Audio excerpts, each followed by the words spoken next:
thanks right away off to Steph for giving me a bit of a layout, and please, if I sort of start veering, let me know, okay?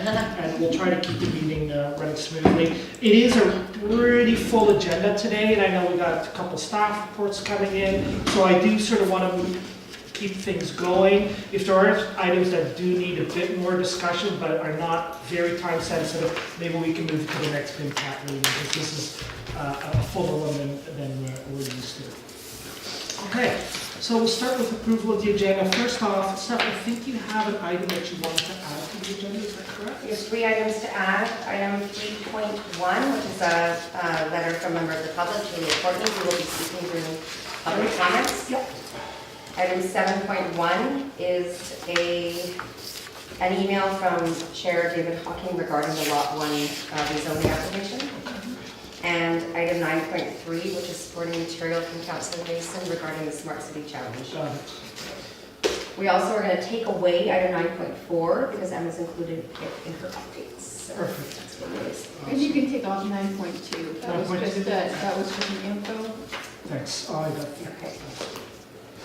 Okay, any other items? Does that look good?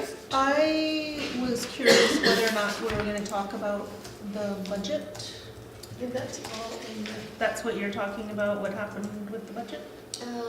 it'll be covered, yeah. Okay, because I'd like more information about that, obviously. So. Okay. Okay. So I didn't know if that I had a was- similar question. Yeah. So let's leave that, and Okay. if you want to touch base on that, I think if there's anything that we timely should know about Yeah. that would be really worthwhile discussing. Yeah. And, so, okay, good. So we'll leave that under Emma's Okay. report. Okay, so I'd like to, somebody like to move the agenda? Okay, Susanna. So, thanks. Yep. All in favor? Okay, thank you. Okay, then, and then, so for the minutes from this, I think it was January the 9th, any corrections need to be made on that? Can you add my name to the regrets, please? I did some regrets. that I Okay, didn't make. good. So we'll do that. I was going to have a lot of fun picking on minutes that I didn't do. My one chance to and you beat me to it. Okay. Nothing to change? That was mine. She took it. Oh, no, you Oh, did it. Oh, bless that's you. it, okay, good. Any other issues, that, any other changes? No, I wasn't there, so I can't, Okay, would somebody like to move the agenda? Okay, seconder? Good, all those in favor? Perfect, great.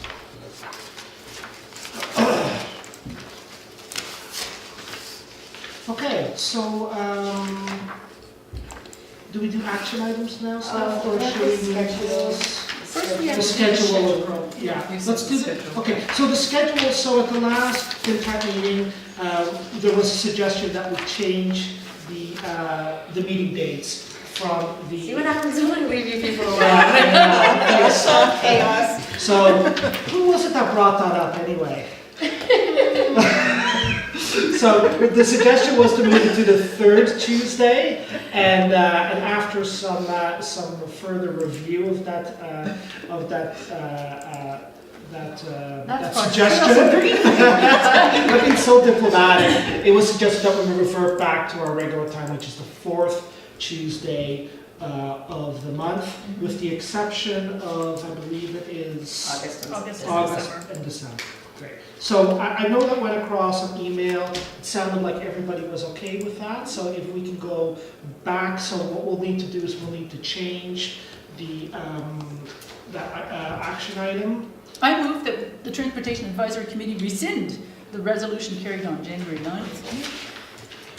And that the Transportation Advisory Committee resolve to meet on the fourth Tuesday of every month except August and December for 2018 at 7 p.m.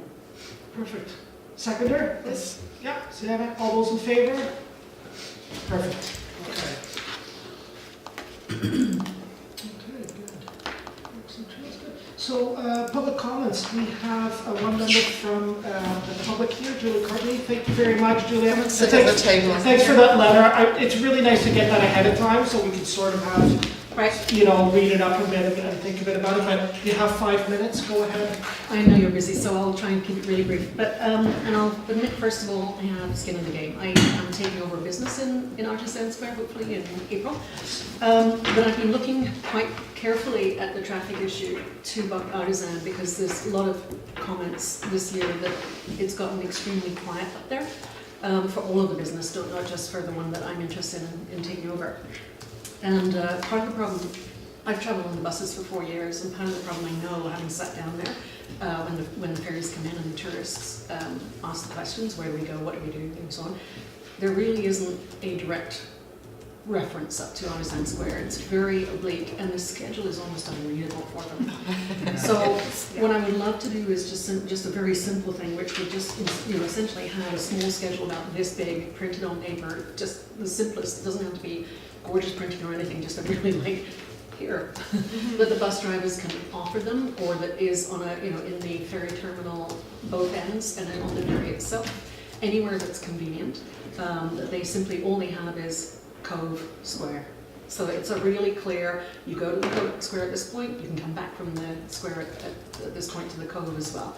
And also maybe a little bit more advertising that that there are other options like the scooters and taxi and so on.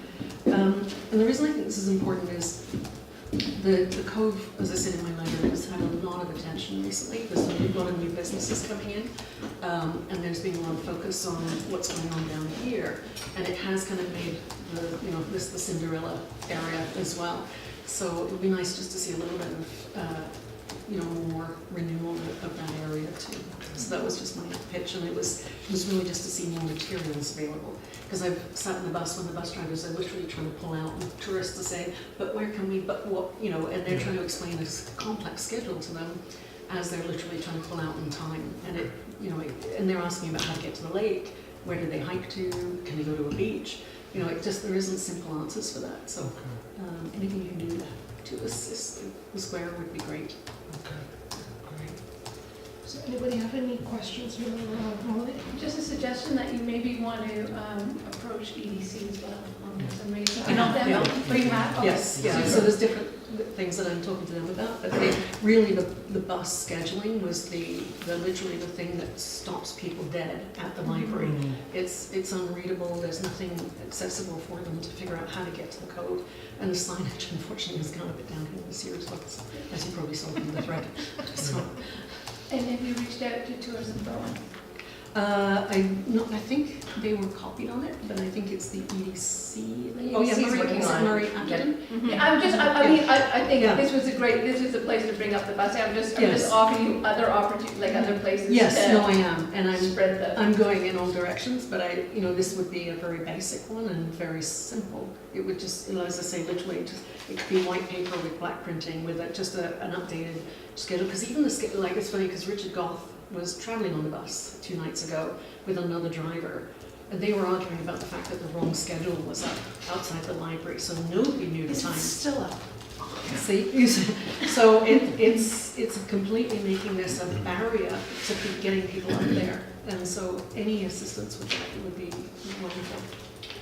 Because I'm just going to give you, if I can find one, a copy of the last sort of transit guide.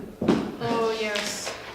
I had to put one up at the, on the ferry, and I was looking at it, and I was like, I need a Rosetta Stone for that thing, yeah, when I was unfortunately. coming from Tunstall to the Cove this evening, and the bus driver couldn't tell me if every driver comes through Tunstall on the way back, so they're even not clear what. Yeah. Like it seems to be kind of an at-request thing at times when you have a certain driver. Some of them do it all the time, some don't. It's a ferry guide. It's not what I thought it was, never mind. I don't know if it's appropriate, but can I offer to try to do some sort of coordinating with the bus schedule, be it working with Richard to decode it, to do this kind of thing, to get a bus schedule that works, that people can read, they can understand? And I'm just wondering if the communications department, if they should be included in that? I'm on that. Yeah, You're on that? maybe the suggestion, if you're happy to kind of do some like. Well, I was gonna bring it up tonight, but we were so And then, busy, and so. then once you get something, then maybe to bring it to the community. Because I would like to, and- I'll help you, because I have been following, and Emma's got stuff to say too, but anyway, we're going off topic from public Yeah, sorry. comments. Oh, I'm already losing control of the meeting. Can I just? This directly has to do with the bus schedule. So Sophie, our communications coordinator, came to me last week about the bus schedule not being readable. Oh, okay. And I talked with CNBC, the Coast Mountain Bus Company that is in charge of scheduling. They told me that they updated the schedule, the physical info post on in Snug Cove so 2 weeks ago. So hopefully, Does that I mean that haven't it's gone down not there the to yellow check. thing, it's something else?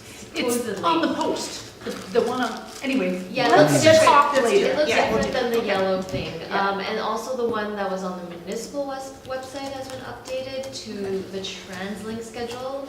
The yellow one was done by First Transit. And CNBC has been trying to work with First Transit to make What it is the CNBC? same. Coast Mountain Bus Company. Oh, right. Yeah. So So I'm this- not sure, they're having communication challenges. And we just want a schedule that we can read. But I think the one that is linked on the website right now should be legible, if anyone has looked at it recently. It should, if it's gone back to the TransLink one. I Yeah, think we put it to the one with the yellow, the unreadable one, because it was at least accurate, if unreadable. Can I say, I think that that's a bigger issue. I think the smaller, simpler, very easy fix is just to have a tiny little schedule that says Square Cove. That's all it has to say. And that would actually get people up to, spend some of the dollars up there as well, which I think is the fair thing right now, because there has been so much focus on the Cove recently, and this is dying, this really is. I've got an action item for Illy and that may morph into. I'd like Emma. that to be a part of it, kind of thing. So that you can work Well, with Julie on that. You know. Yeah, let's talk later. Yeah. Usually, municipal advisory committees don't take action on behalf of businesses or groups of businesses, Right.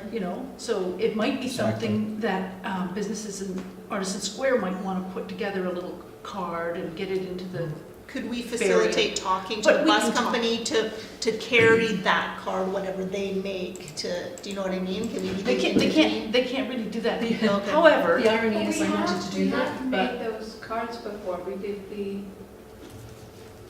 but that wasn't Transportation the the transportation cards, maybe we could just do a smaller one. well, we do them for everybody, and this is part of being a municipality, we do it for everybody, but we could sure make sure you're included. well, as I say, the And irony there's this is, whole thing with those asterisks, and how do you understand those asterisks, right? In terms of, should I go wait for the bus or not? And so let's talk more Yeah, about the we'll talk schedule. So more the about action item is that we're gonna try and understand at least which is the best schedule to post, and we're gonna look at, we're gonna bring back some recommendations to this committee about the asterisks. Okay. Which means if there's people on the bus that wanna go there, it goes there. Is that what that means? I'm gonna offer, I don't wanna make more work for Yeah. at this point, but if any of the members wanna explore this, TransLink has expressed interest in putting a bus stop in Artisan Square, so like an actual physical stop. But it will require a parking space and you need to meet certain dimensions. So I haven't had time to get in touch with the business association at Artisan Square regarding this, but if there is interest on their part, I think it might be here. then Um, make it happen. Because once you've got an actual bus stop, you get on the schedule.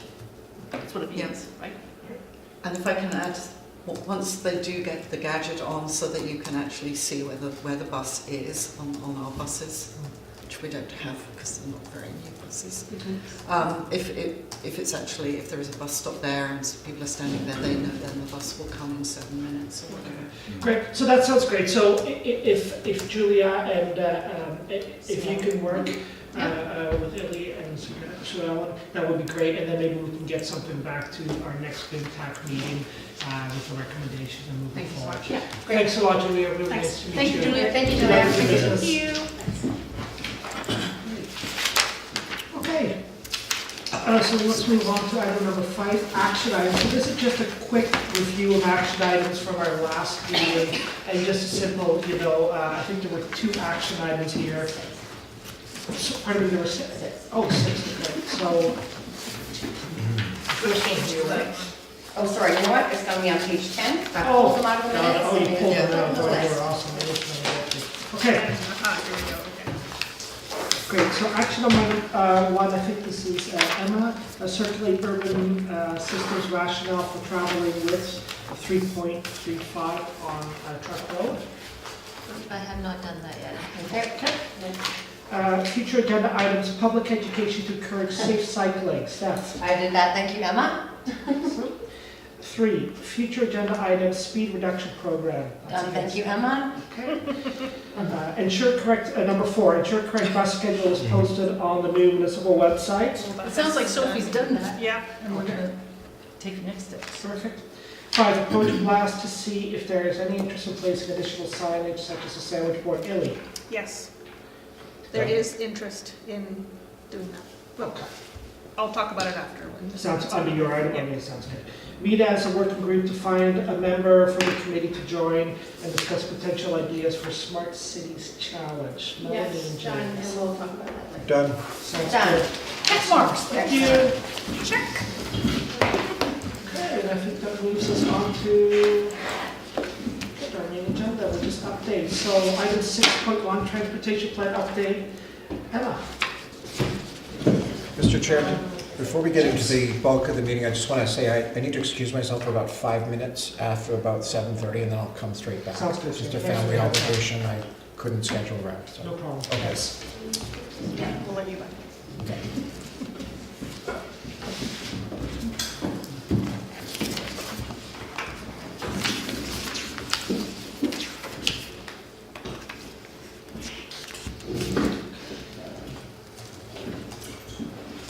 Alright, I'm gonna try and get through this fairly quickly because there's quite a lot of information to cover here. But if there's any questions at any time, just let me know.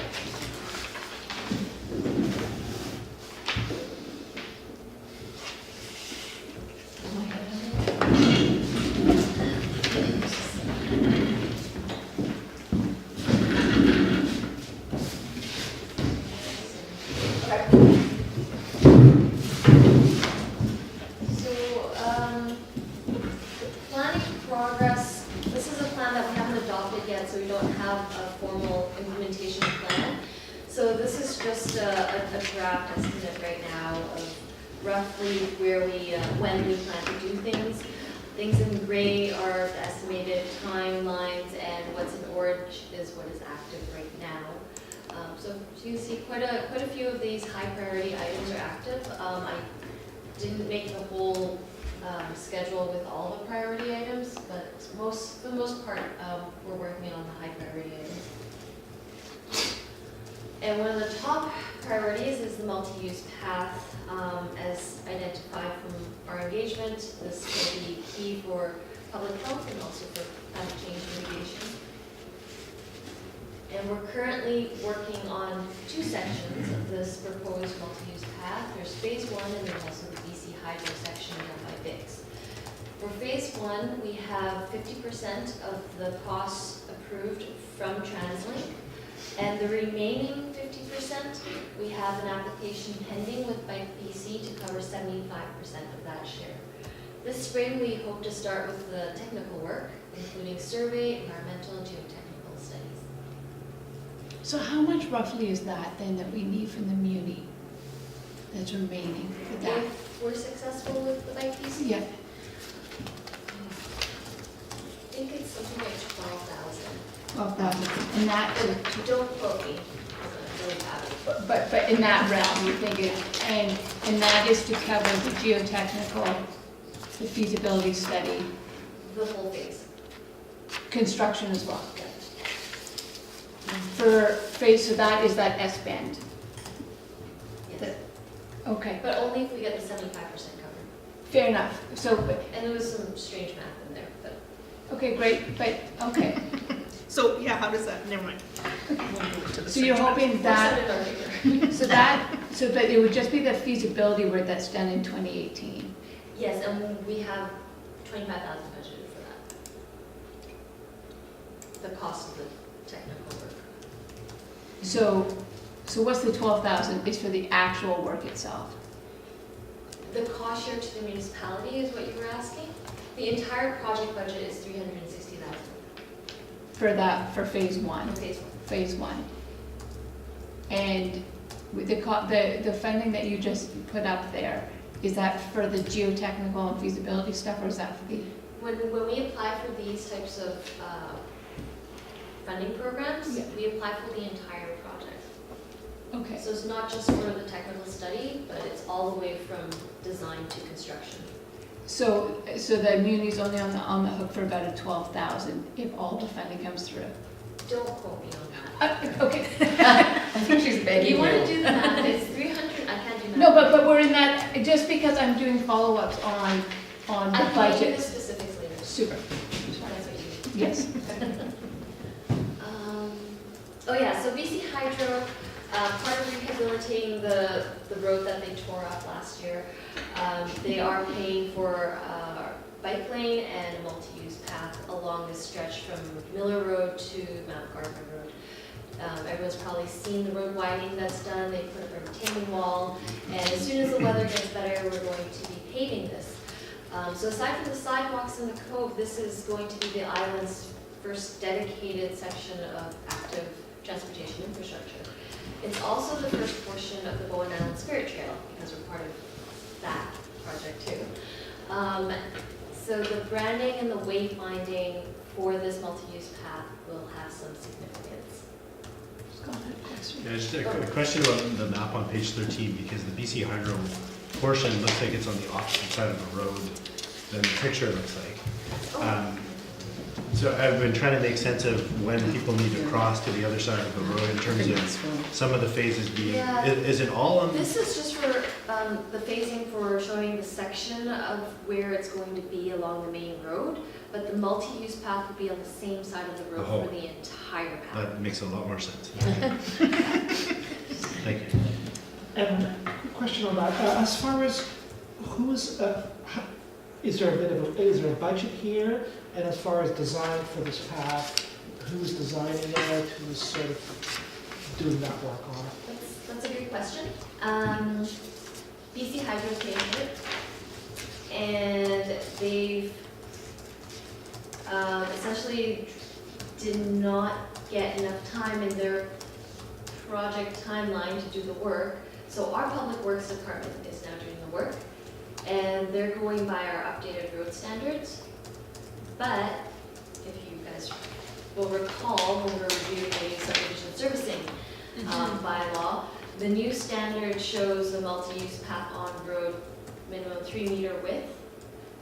For this section of road, part of it has a gravel trail that's quite wide and well used, not bike friendly, but great for pedestrians. And that section of road also has a wide ditch, which really limits road expansion. So it's really hard to fit a full 3 meter wide multi-use path on that section, and also unnecessary when we already have a gravel trail for pedestrians. So for that section, we're only putting in a bike lane for 1.5 meters in width. And then once we Up get the to hill. the field, up the hill, for uphill, yeah. That's when people struggle, is up the hill. Once we get to the field, the gravel trail disappears, and that's where we widen up to the full 3 meters, and the walking and the bike join. the multi-use path. And just because this obviously, we're going to start moving this ahead in phase, at what is our committee going to be involved in seeing some, because we didn't see any designs of this, so it's going to be built. Will we see designs of when the things? Are you thinking for markings or for, Say that again? are you thinking about markings, like, I'm or just thinking of like for instance, is there going to be separation between the Separation, road? so nobody uses that for parking. Yeah, and that separation is kind of- required, so that's all covered under the road standards. That's why it was so important for BIMTAC to review the subdivision servicing bylaw. Whenever the road gets rehabilitated, like repaved or new sections are constructed, it goes by the standards set out in the servicing bylaw. So no, those designs will not come to BIMTAC. Yeah. They will be reviewed against the servicing standard. And the servicing standard does require physical separation between the multi-use path and the road. What will the separation there look like, you know?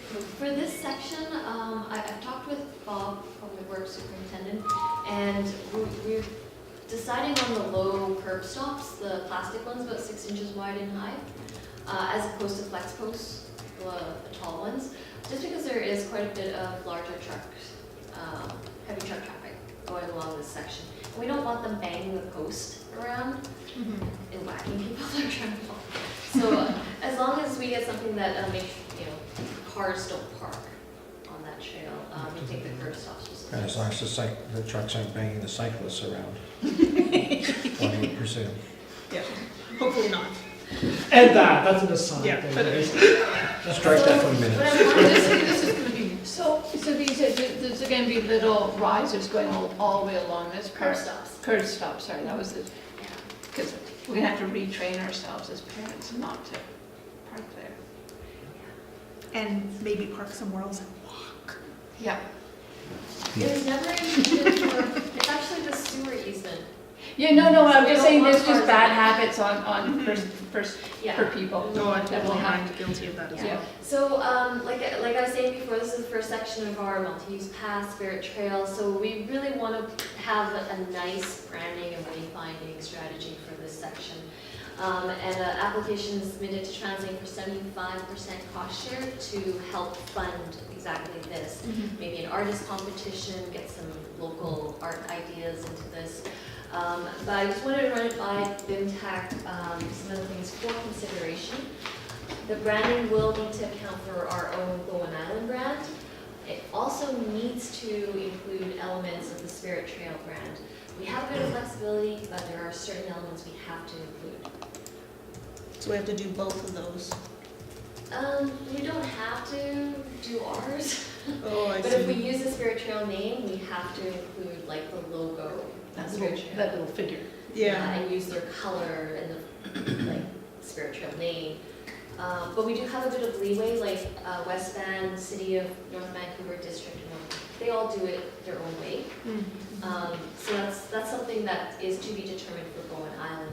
If we are successful in getting the funding, that opens up a lot more opportunities for us. We can look at custom logos, pavement markings, colorful pavement paints, to really make it unique and stand out and make it more inviting to users.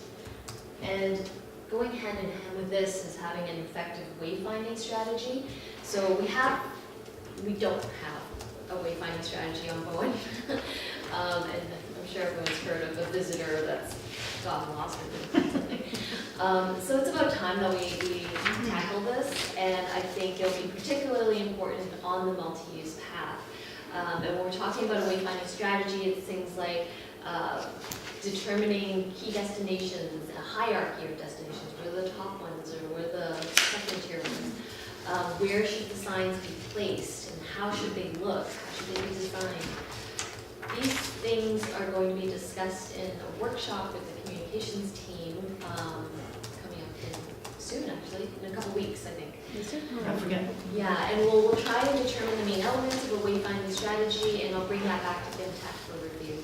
And whatever we decide on, that's how we're going to implement on the multi-use path.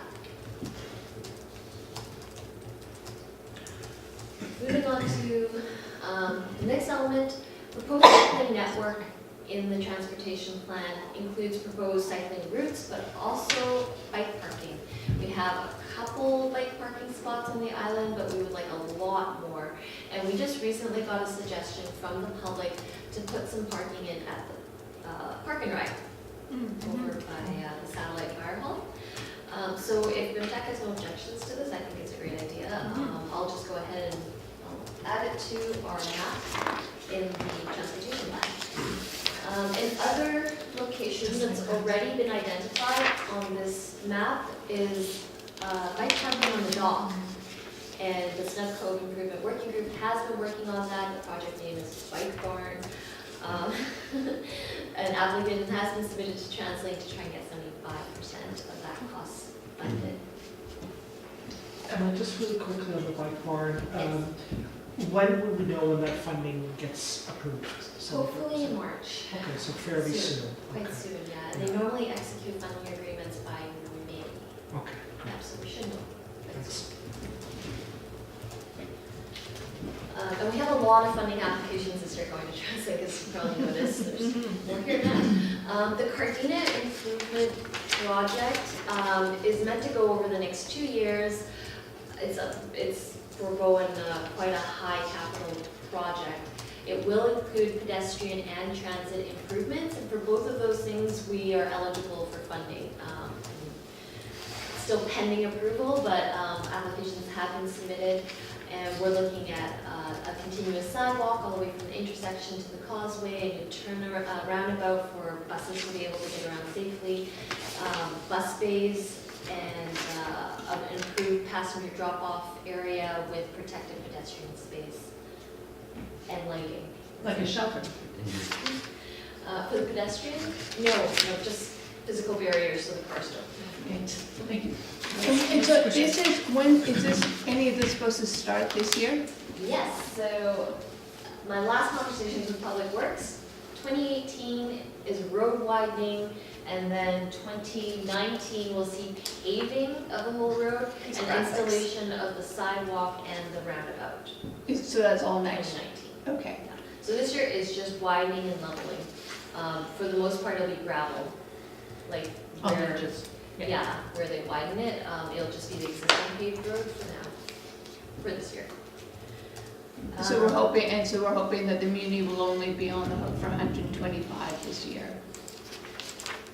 For the, The pedestrian No. improvement Oh, is, sorry. again, the whole phase. as the whole phase, right? Yeah, so that 250 will include the widening, the paving, and the sidewalk construction. And the roundabout.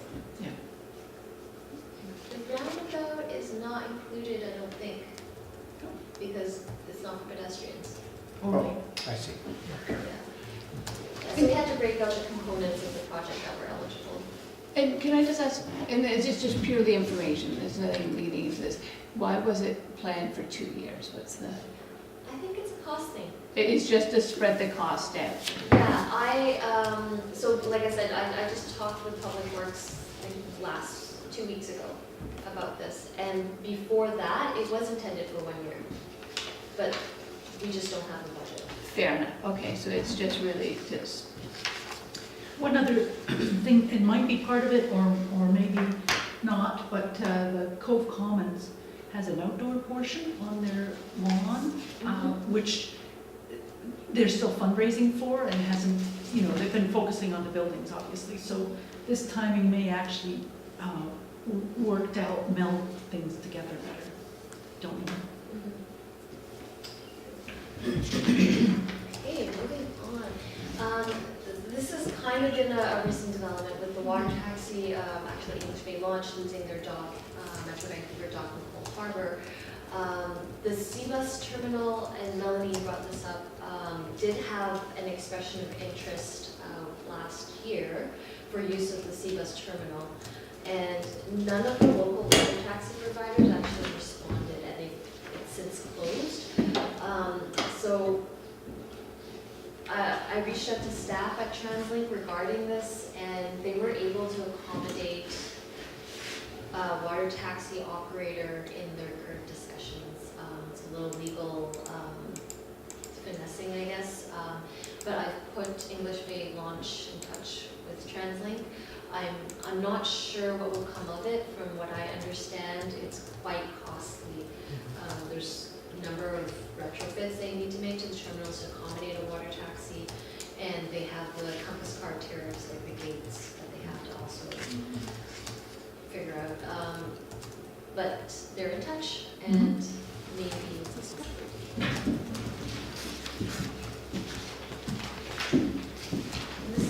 this is something I actually need some feedback on, this item. TransLink Travel Smart program has been funding cycling education courses on Bourne for some time, actually. I don't know how long. Last year, Hub delivered the Learn to Ride program at Biggs, and it was well received, from what I understand. It was, yeah. So this year, year, they've received funding for one Streetwest family cycling course, and they felt like it was a good follow-up to the Learn to Ride, to bring the entire family into it. And they were wondering if Bowen would like additional courses. So that's what I bring to BIMTech. It's roughly $1,600 for the course, and it can accommodate up to 18 participants, roughly 5-6 families. And I'm wondering what the appetite would be for a course like this. If we want more classes, how many more? Yes. I was gonna let you finish and then I was That good. was it. That was Okay. it. I have a question. So, When would the cycle path up the hill be completed, do you think, by BC Hydro? It's supposed to be paved Yeah, whenever the weather right, allows it. okay. But in terms of like the signage and the branding, that's very budget dependent. Okay, but my point is, we would have a cycle path up the hill that we've never had before. And so maybe that would twig people's interest in taking the course. I don't know. That looks really expensive. But they would be covering this For one class, one or one course. Yeah. So your feedback is, should we do more than one course and pay for it? Is that the question? Is there enough Yeah. appetite, more than 6 families or 18 participants that are interested? Mhm. Is there? So I've also spoken I- with Bowen Rec on this, and they'd be interested also in maybe managing it. There was also, they also thought it might be a good idea to, if we have one already running, that could run in the morning, could have a second one in the afternoon to accommodate some more parents, or some more families. And it also may coincide with the opening of the bike park as well, so. And the bike park, it got some funding through Vancouver Coastal Health as well to train youth as sort of ambassadors. So there could be quite a bit of interest, and there may be a little bit of funding that could come out of that, but I was quite interested in maybe seeing if we could go after some muni funding to maybe partly cover half of it, and then maybe a bit of user pay, like if every participant then maybe paid $20 or something, it could, For a second course. for a second course, and we could. I was interested in what you were going to say. Yeah, I think for $1,570, a nice package that could be mailed out with all the instructions to how to ride safely for parents to teach their kids. And this isn't rocket science. I have did a great job with our kids, and teaching a large group of students is one thing, but teaching families individually is another. And I would imagine most families that would support their kids riding a bicycle also feel comfortable teaching their kids how to ride a bicycle. And not that, you know, if we're not spending money on Hub, we would be spending it on something else, but some promotional materials to promote the new bike park and the new bike path. And, you know, TransLink and other organizations have some, and Hub have some great how-tos of here are the signs you need to know.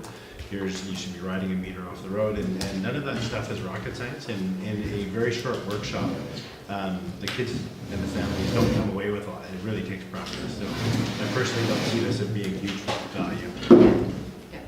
I was going to say, it makes my life easier than, yeah, thanks. Can I just, I agree totally with that. I would be surprised if 2 would fill, because one of the things as parents, back when I was with Parks and Rec, what people wanted to do was teach their kids how to ride the bike. It's one of the family things you do, and we have some roads that are really underused, like back in the end of Salal Road and No Name Road especially, or whatever it's called now, towards the athletic park. There's no cars, there's no houses. It's a great place to learn. So it's something I think we could do really simply through the rec department or the school or something like that. And I don't think we need another one, especially not for that price. I would like to suggest that if we do any sort of, sending out any information about any of this stuff, is to also send out something for the drivers. The drivers need to know that they're not, like they need to understand the rules in relation to bikes as well.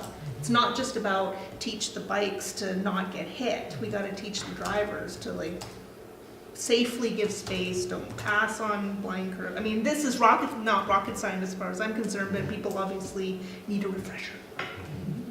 So. Melanie, just, I know that in North Van, the Rec Commission does have a partnership with Hub, and they actually offer that course, and it's actually quite popular with people. Is that maybe a hookup that can be made with Hub and the Rec Commission to see if, you know, if they can collaborate on a course that people can register for? Well, I think this is the course. So this would go through the Rec Commission? It could. But but it sounds to me that it's the cost here that's a bit of a, but you know what? It sounds like, well, if they're gonna give us a course this year, let's see what the uptake Let's is. see and if then- the kids- Yeah, and then revisit it. You know, if there's 100 people wanting, then we know that there's Yeah. interest, but if there's only 2, then, Yeah. well, we've used some translate funding. Good. Yeah. Okay. So we keep that there. Um, This is the second item for committee feedback. This came up a couple meetings ago, I think, a request to have some sort of directional marking at the ferry offloading for pedestrians so they get off the road. Main purpose here, I think. And the specific writing, the text was requested. So it was info on bus going off to the right and shops and food going to the left. I brought this to the communications team for comment in terms of the branding, how it's representing Bowen, and communications with the public.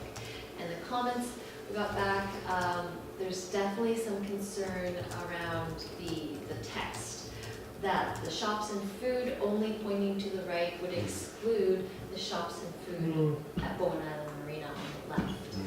And then there was also the point of the placement of the 2 arrows might not be very visible to pedestrians as they get off of the ramp. I point, I don't have a laser. So there were suggestions, actually, That was me, honest, about it was just, footprints. you know, the pedestrians all come through this little gap, right? Mhm. And so the first few might see markings, but everybody else would be in all the backs in front of them. So one of the suggestions I think I made was the idea of the little footprints following them. I've actually done a little mock-up. Oh, okay. Because we also talked about footprints of the mascots. Oh, yeah. So just making like a trail with the footprints. But here, I just want to caution you, when I was looking at putting these arrows down, I talked with Public Works with regards to safety and markings and all that. And a good point was brought up that the tire patterns you see here, to not place anything under that pattern, obviously it will wear really fast and won't make it out of a month, I think. So that's why we That's decided exactly where we want the people out of the tire pattern. yeah, so it is tricky because it's like, well, that's where we want it. But that's why we selected these little corners here to put the arrows because they're out of the way and they like line up with the direction we want the pedestrians to go. If we do like these footprints, then we will have to be careful with where we put them and they might not line up as well. And it's still gonna be down there with everybody's feet and strollers and things in front of you. I'm just wondering, do you need both sides? Can you just have on one side just say info and bus? That was one. Yeah, Emma said there's already a sign somewhere over here that, On the wall, actually. It's on the wall. yeah, and it says info and bus. Maybe the shops and food should go into, you know what I mean? It's both sides of the road is food. No, I know, but if we have another one, I just mean that you have one on the left side and on the right side, you have another one going into the marina where the other shops and food are. Do you know what I mean? Further up where it will go actually into the, See, it's this marina that's also shops and food. is that it there? I thought it's further up. Well, the entrance is here. Yeah, it's further Oh, up. yeah, here's the change. Yeah, so just like Well, you at could that just turn right point, there.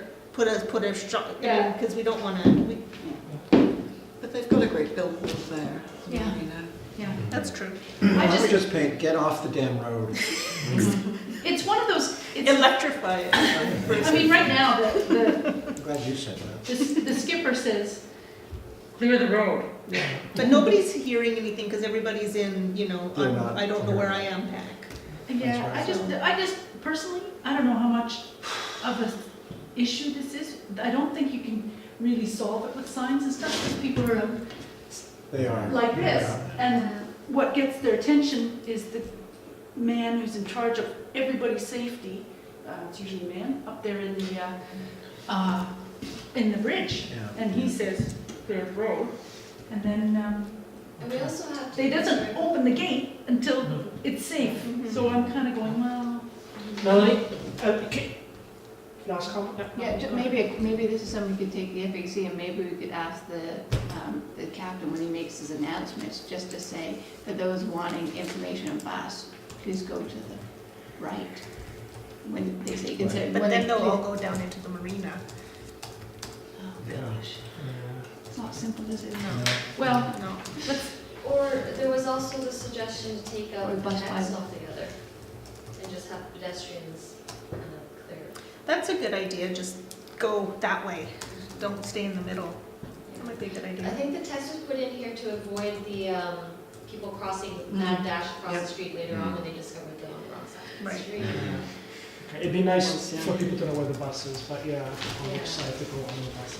And we don't want too many markings No. because it No. does. it's already pretty busy there. There's a lot of signs and. So how would the committee like to receive this idea? Honestly, I know everybody's gonna probably hate this idea because it's another sign, but I would, you know how there's that sign further down by the cenotaph that has all the different directional things? Like, I would rather have something like that, one on either side, or something, one, you know, close to this intersection right here. It says buses this way, shops this way, and then another one here, shops that way, or something, you know, and then it's at eye level, or relatively at eye level. I think we shouldn't put on the word shops, because everywhere is shops. Yeah, And but then you know- somebody's left out, but yeah. Yeah, but you know what I mean, like just have Info and bus. some sort of, Yeah. yeah, the info and bus is important because then, yes. We already have that though. Do we have that? Yeah. It's on the Bus, wall. Where it says bus? Somebody just said it's on the wall. Oh. Info and bus, it's at eye level right in Lock front. wall right here. I would be cautious about adding more signage to that. Yeah. Yeah, I think that's we'll, true. especially as cars come off and there's less signs. There's they're not gonna hundreds, pay dozens of attention to signs. everybody, yeah. Yeah, and that's a tricky thing, putting things on the road, it can't conflict or be confusing with the vehicular paperwork. I propose that if Susanna could bring this to the fact, the thing is, it'll help the ferry load quicker if the ferry captain says, if you're looking for the bus or the visitor information center, stay to the right. Because then people won't be crossing the crosswalk, and it'll help the ferry unload faster. And there's a sign saying here, so they won't go into the marina. So you could try it on there, see what they do. Yeah, I'm happy to take that to the Because it's kind of their business, and they're the ones who people actually listen to, and he's the one who's actually in charge of safety. So just to move that along, because I know there's Yep. quite a bit more stuff, so if, Suzanne, I know you'll pick that. I will. Great. Thank Okay. It's my action item. And I think this is, I just gonna talk about the budget. And I should wrap this. So, we don't have the plan adopted yet. It is behind schedule. It was always planned for adoption last summer. And as part of that delay, we're running into some budget adoption problems. The budget for this plan was drafted last year, and MTAC got to review that. But the Financial Advisory Committee is not comfortable with including this budget in the 2018 budget until the plan itself is adopted. So what that means is that a lot of the budget for the 2018 items adds up to $512,000 in the capital budget and $5,000 in operating. Large parts of this may not be included. We may not get money to do a lot of the items in the plan for 2018. These are the items that have been tentatively approved. There's a council resolution passed for the first phase of the multi-use path to do the technical work, so that should be in the budget.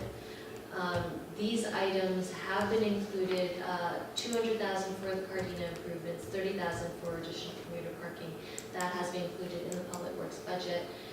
We did account for a school active transportation plan, mainly because TransLink has already offered to cover 100% of that, so we'll get it back. So we're able to slip that into the planning budget for this year. And that 30K for the commuter parking, what is that? That was in the Public Works budget all along. The commuter lot that was built on lot 3, there was always a bit of budget left over for expanding that lot in anticipation that demand will grow. The reason we never end up using it is because area 1 of lot 2 across the street on Seniors Road, that's for sale right now, was a lot cheaper and convenient to use for parking. So it's very temporary because that lot is for sale. So we haven't had to dip into that 30,000, but it's still in the budget next year for expansion of the existing commuter lot. Does that make sense? Did we discuss that in this meeting? No. Shouldn't we? It's one of the hot issues in this committee is how much commuter parking we do or do not provide. So the plan is to expand that lot further into the forest there, or is that? I don't know if it's necessarily further into the forest, but right now it's designed around some stands of trees. They're kind of like little pods of parking. It's essentially to level out a couple more pods in that area. And is there a need for that? Is that something that? Well, we haven't done it so far, but there is budget in case the need. Is that lot full regularly? It's hard to say because of all the extra parking that came out of area 1 on lot 2. I mean, I would be This is something cautious that's about new expanding. to us too, so in case Yeah. you're looking at us, this is the first time Not we're looking looking at at it as you. well. Yeah. Well, I'm unhappy about that. I don't know what input we can make, but it seems really odd to earmark money for something that hasn't been discussed in the Transportation Advisory Committee, when there are other things that we have discussed that are not being funded as you've explained it. Yes, and this, like I said, as part of the Public Works budget, it was, how can I say this? When the need for the commuter lot arose, which was really from the construction of Clove Commons, there was a certain amount of money put aside for that lot, and not all of it was used. So it's the remainder of that money that was put aside. So the lot itself, I think everyone had all agreed that we needed it. Yeah. It's just that there's extra money left over to expand it if the need arose. I guess just from my perspective, I find it frustrating that, we're trying to get money for Bike Barn, which is commuter parking. We're trying to encourage commuter parking. It's part of the ITMP process. And we're hearing, no, there's no money for that now, we have to wait for that. And then there's $30,000 sitting there for commuter parking, but we're gonna allocate it just to automobiles, while we've already done a parking lot there. And I've been by that parking lot a couple times, and I've never seen it full, but maybe Neither I'm have I. going at the wrong time. I mean, to have the money in the budget is not a reason to throw down a few more trees to put more parking spaces in if the demand doesn't indicate it. Yeah. So, Is there any will to have it moved, transferred to a commuter parking, but not an automobile commuter parking? Like, is it, when you say commuter parking, does it have to be for cars? That's a good question. And that's something that we can, we can take, there's a budget count, so. Committee of the whole. Committee of the whole, where we can start to. Or is that earmarked for that site in particular? These are good questions. So. Yeah, Yeah, no, I and there know. are no plans to use that money right now, Right. but it's budgeted. And I think if, like, plans, like actual design plans, there aren't any. So those questions would be answered at that stage, I think. Do we need to make a resolution, or do we just need to be vigilant? I've Well, got an action item, these two are gonna go to Cal and talk about commuter parking definitions. Just of because, that. I mean, to be honest, I did talk to Public Works about expansion of that commuter parking when we were about to go into refit, because I thought perhaps there would be pressure on it, because I did feel we're at close to capacity there. But if at the moment we still have access to Area 1, for the moment, that I don't see there's a need maybe at the moment to be focusing on that. And so I like the thought that someone said that if it's for commuter parking, maybe we could expand the definition of commuter parking so that it includes things like bike parking. Like the bike barn. Bike barn and other, And lots of other, yeah. I think we have several resolutions of this committee advising council to take on some demand management, which means not putting more and more vehicle parking out there, right? Especially, and to create alternatives, Yeah. including through Almost climate every meeting. action and everything, Yeah. yeah. So Resolution. I don't know if we need to spend more time on this now, because Maybe if you guys come back We- with what those, whether there's wiggle room or that. if well, we- we're in a, you know, this committee is an advisory committee to council, and it's gonna be council's call, so I don't know if another resolution at this point. But I think we've got, thank you for flagging this, and I think it's then Yeah. something that we can be looking out for Yeah. when we go into that discussion. By the way, this year's budget may not be the usual process, because we just got our chief of finance, and he's gotta create a budget in about 3 weeks and get it all passed and everything, so it's an extremely compressed budget cycle and cycle.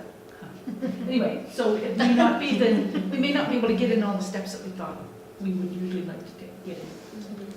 And I think also the reason that we're having these budget surprises now is because we didn't have a financial officer before, guide the project through. Yeah, we've this been process. about 8 months or something without them, so. So I just summed up some of the items that don't really have a home for funding right now. So that includes the cycling network improvements. All of those TransLink applications that I had mentioned before, they're all contingent on the municipality committing their share of the cost in the budget. So if we can't show that as a line item in our budget, even if we get approved with funding, we'll never get it. So cycling network, that includes the bike barn, Cardina traffic safety improvements, those are significant funding applications in there for pedestrian transit improvements. Cycling promotion, if we wanted the additional hub course, we were supposed to be allowed funding for cycling promotion under the budget. And as well as the pavement markings at the ferry for pedestrians, there should be a budget for that type of work as well. Okay. So is it, when you look at the current omission, so the cycling network improvements, that had the bike barn in it. The bike barn will fall under that. So right now. But that there's should no go forward home. because it's got TransLink funding attached, right? No? The funding's pending. Okay, And like I said, if we don't have it in our budget, we don't get the funding. Then don't we need to make a resolution that we recommend that there is a budget line for the items where the TransLink funding is pending? We could, I've talked to Parks, Yes. and it might have been included as a capital item under the Parks budget, so but it's, yeah. So this could all Not fall very through good. our fingers if it's not, doesn't get a budget line. And the municipality. And they're budget. not, I mean, what I'm curious about is, this is an unforeseeable thing that has happened because of, you said, it's a totally different process, and you've got the person in and it's condensed and everything like that, right? So is there no concessions that they can then say, well, you know, like there was the idea of something like the plan being adopted at the same time, or, Well, you know. the budget, I think, needs to be adopted very soon. It's a very, very tight timeline. So there's no way the transportation plan would be adopted before that. But there was like But a there possibility. can be a budget amendment Right. following. Later. can I just ask Okay. about the Cardina traffic safety improvements? That was slated for this year. But that's what I was asking, we've got widening in for this year for Cardina, That's it. but, okay, so, It's a 2-year project. so they've just, okay, because the plan wasn't adopted, we've had to put it into, we've spread it out over 2 years because of cost. Not necessarily, it is a very high capital Okay, expenditure. so there was a chance that the traffic safety component would have been put into next year anyways, just because of cost. If we just don't have the budget as a municipality. I'm just trying to find as a counselor which of these items I could go back to when we open up the discussion for budget, which ones I should be maybe trying to bring forward for inclusion, like which ones are, and it looked like on the other page you had the the transportation planning was covered. So I'm just trying to find, is there anything in there Oh, that, the school plan should be covered. okay. I don't know when I was typing this up last week. Okay, so we got the, and we've Okay, already, the stenciling, we've just kind of decided right now wasn't feasible anyways, right? It's going to pack. Yeah. So I'm just wondering if there's anything, and we've dropped the courses. We've dropped It's the top two. It's the top, Yeah, yeah. it's the top. Okay. Can I ask, just a clarification question here? Cardina traffic safety improvement, does that mean pedestrian safety improvements? Yeah, Okay. all traffic. I'm just thinking of a potential recommendation that we could put forward, and specifically around the 30,000 that is sitting right now, that is allocated in the budget. And the recommendation, and you know, would sound something like that. We, as BIMTAC would recommend that the remaining funds of $30,000 allocated towards commuter parking be reallocated to some of these initiatives. And I think, so I don't know how to word that properly. Could we say be directed towards Yeah. commuter, bicycle commuter parking? Towards. Of course. And I'm even thinking commuter, because it's $30,000, right? Commuter parking and the safe transit access stencils and what's the active transportation plan? Am I the school active transportation? That should be in there. Okay, That's sorry, okay. And cycling network improvements. Well, that's got the bike hub, Yeah, so that's or the fine. bike barn or Yeah, whatever. but there's more in there too, I take it, right? But So- recycling promotion? But you won't get the money if it's not part of this budget, that's the whole point. All those things where they're pending, you won't get them if they're not Yeah, a part of The it. plan isn't approved. So, Can yeah. I, and here's another clarification question. How much, when you say TransLink money is pending, you mean we'll almost certainly get it, or we would certainly get it, or we might get it? And how much would it be? Depends on the situation. Now you're testing my memory. The bike barn is estimated at about 24,000 with contingency.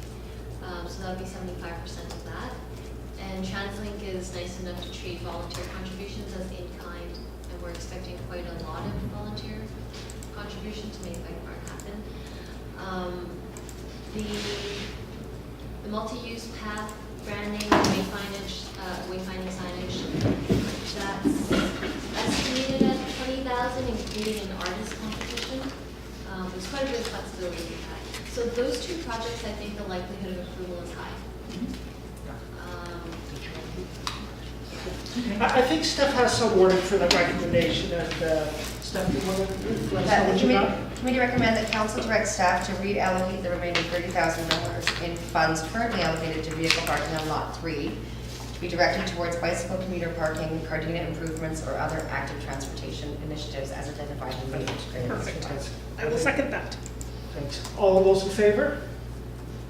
Okay. Motion carried. Thank you, Steph, I appreciate that. Okay. This essentially is already covered. We need to get the transportation plan adopted. I'm quite close to finishing it on the last two chapters, and I'm hoping to email that out to IMPAC. I don't want to wait until the next meeting, so that we can catch a council meeting in March, have it referred to the other committees and external referrals, and hopefully adoption.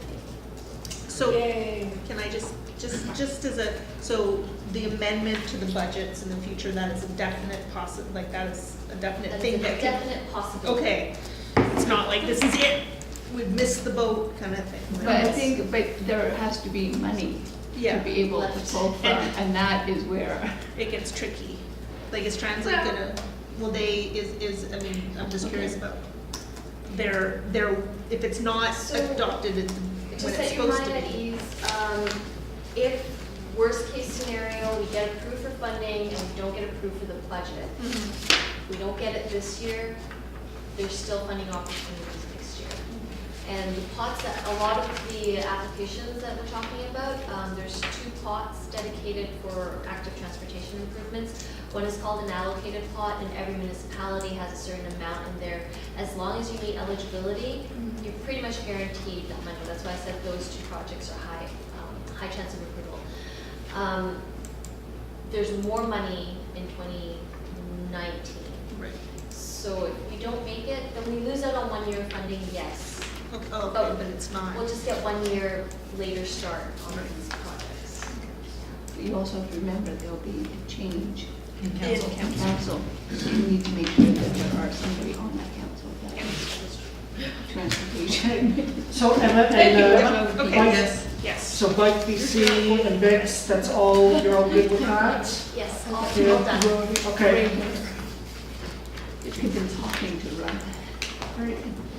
Okay, Do you want to take, Daniel? you only have 5 minutes on there. Do you have a lot to report? no, I don't, I can do Do it. you want to just, and then we'll keep the order? Blast We'll fly- right we'll fly through it, yeah. Okay, go for it, Susanna. So, Ferry Advisory Committee update? Okay, so if you have, it's page 36, is that right? 36. I'll just draw attention to a couple of things. So Pam! Order. Just a minute. the Gabriel FAC made a wonderful document, 34-page document explaining how ferry funding works and what are the overload times to avoid and all sorts of information. I brought that to the FAC to ask if we should have something similar on Bowen. It would need a volunteer to take it on. Nobody has volunteered just yet. I would love to see that happen. I can't do it myself. But it's a wonderful document, and we could take over nearly all of the wording. We just plug in our own graphs. Do you have a, I can send it electronically if you like. that would be Shall I great. send it to Yeah. members of BIMTech? Yes, please do. It's pretty good.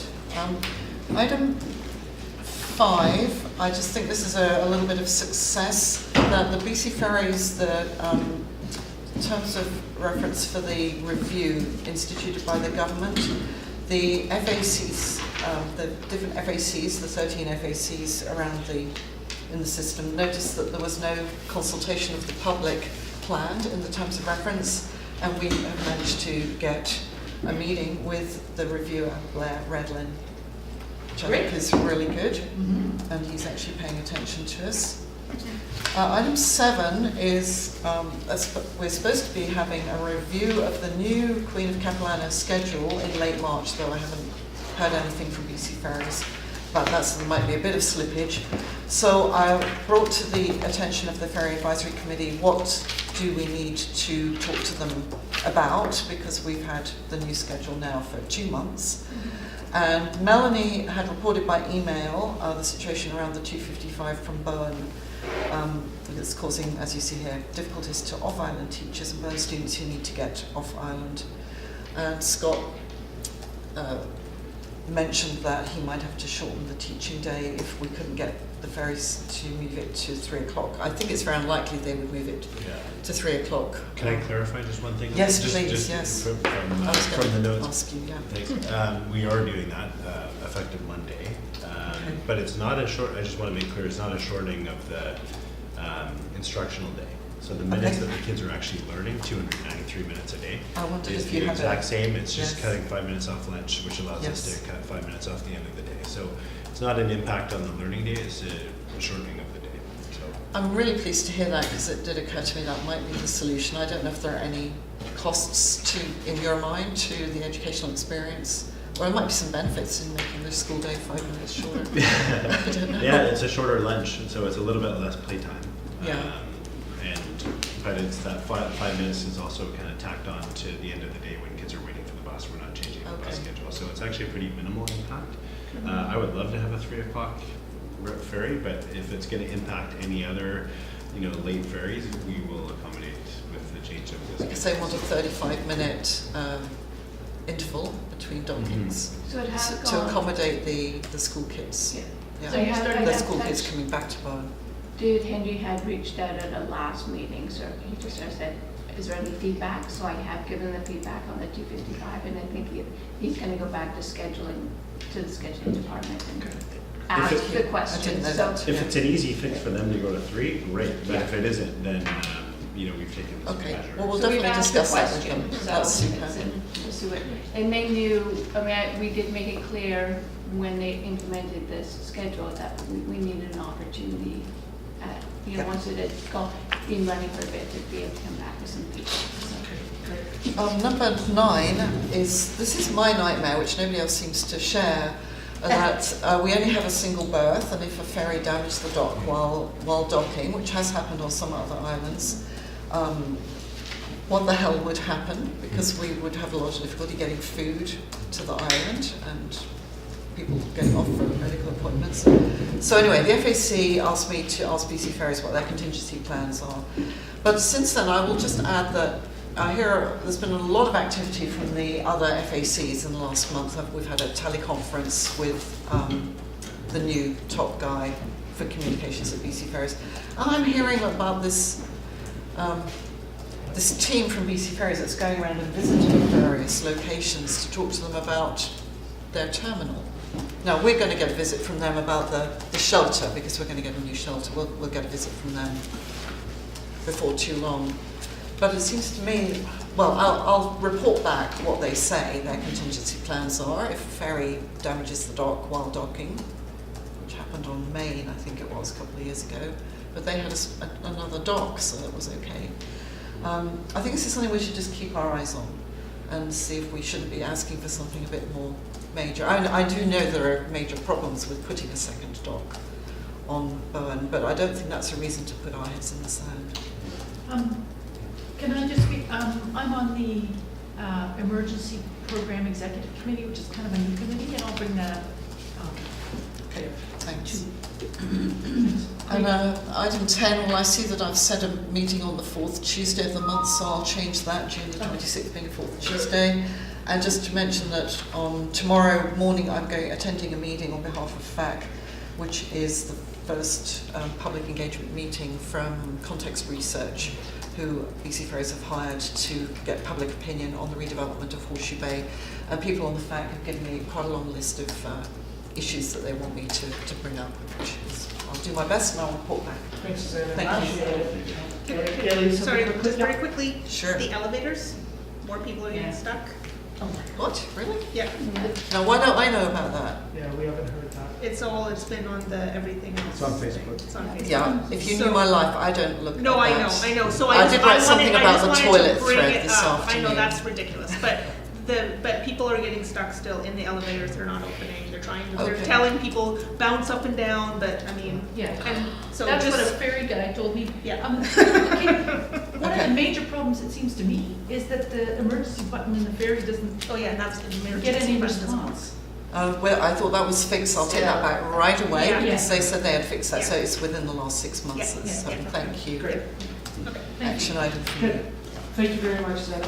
I'm really conscious of time because we're running late already. Melanie, did you want to have a comment on Horseshoe Bay, this item 6.4? No, it's pretty much that letter and the fact and Emma will be attending a workshop for Okay. the North Shore Transportation, so we've got our foot in the door. Is that this week, I think, or something? That's Friday. So, it's as per the letter. Okay, thank you very much. Daniel, thanks for being so patient. Danielle, I'll go back to my place. Danielle. Are you on the agenda, Jerry? Well, I'm not personally, no. Yeah, it looks like this is not anything. We did USC, but I It was, where was it? I read it. It was on the cover letter for the There. 8:30. 7.2 right after that. Yeah, 7:20. Let's see what they say. I'm not. Okay, you know what, Danielle? under meeting USC.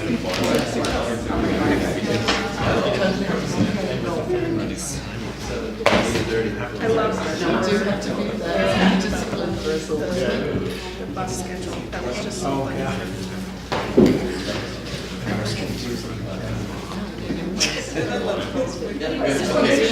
Like one day for, I don't think it was half of the screen, it was, I don't know whether they all from the ramp or, who knows. It's nearly always sitting there for about 10 minutes before it leaves, right? Yeah, so that was You funny. get to Snow Cove 15 minutes before the ferry goes and it's there. I think, I thought, how okay, no. After me the other day, he was driving and I was like, I'm going way more than 30 clicks because I'm going to put the barrier down. Look, I had 8 minutes before I was going to leave, you know. Yeah. But it's a new discipline. Yeah, we're startled. It's very nice. Those are the Canadians.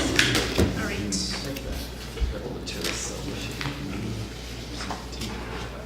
Hi, so thanks to the committee for having me back. So I'm here again to talk about Lot 1 of the community land. So we talked about this at the November 28th meeting of FinTech, and we made recommendations at that point. And then on February 13th, we went to, brought all of the comments back to council. So we had a lengthy committee of the whole meeting and then a lengthy council discussion about it. And we made quite a number of changes to the bylaw. So on page 40 and 41 of your package is actually word 42.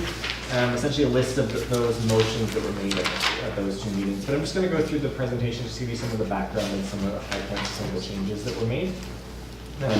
So for those who don't remember, Lot 1, community lands, it's about a 20-acre site. It sort of gets divided up into different portions with this is the municipal works yard and this is the recycling depot opposite the street. There's a long portion here separated by Terminal Creek from the rest. Carter Road cuts through the middle here, and up on the northern part, Guild Creek, again divides the property here. Let's clear one a bit, giving some context. So obviously Bix, as you drive down the road, you'll pass Bix and then it's on the left. If you come down Carter Road, a little harder to see here, but you'll pass the Children's Center, IPS and Catesville Chapels in here, Belterra before you go down Carter Road. And if you keep going over the road a little bit more, you get to Picnic Area and Cripple Park. So in terms of the plan, we're talking about zoning. So it's currently zoned rural residential 1, and in the OCP it's designated as a rural property as well. So this is high points of February 13th. Was our last time going to council. So at that meeting, council gave first reading to bylaws 432 and 433 as amended.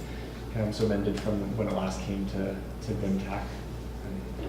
I say it's the APC, but they referred to APC and BIMTAC and ADC, the Parks Committee, a number of other agencies, and to a series of open houses.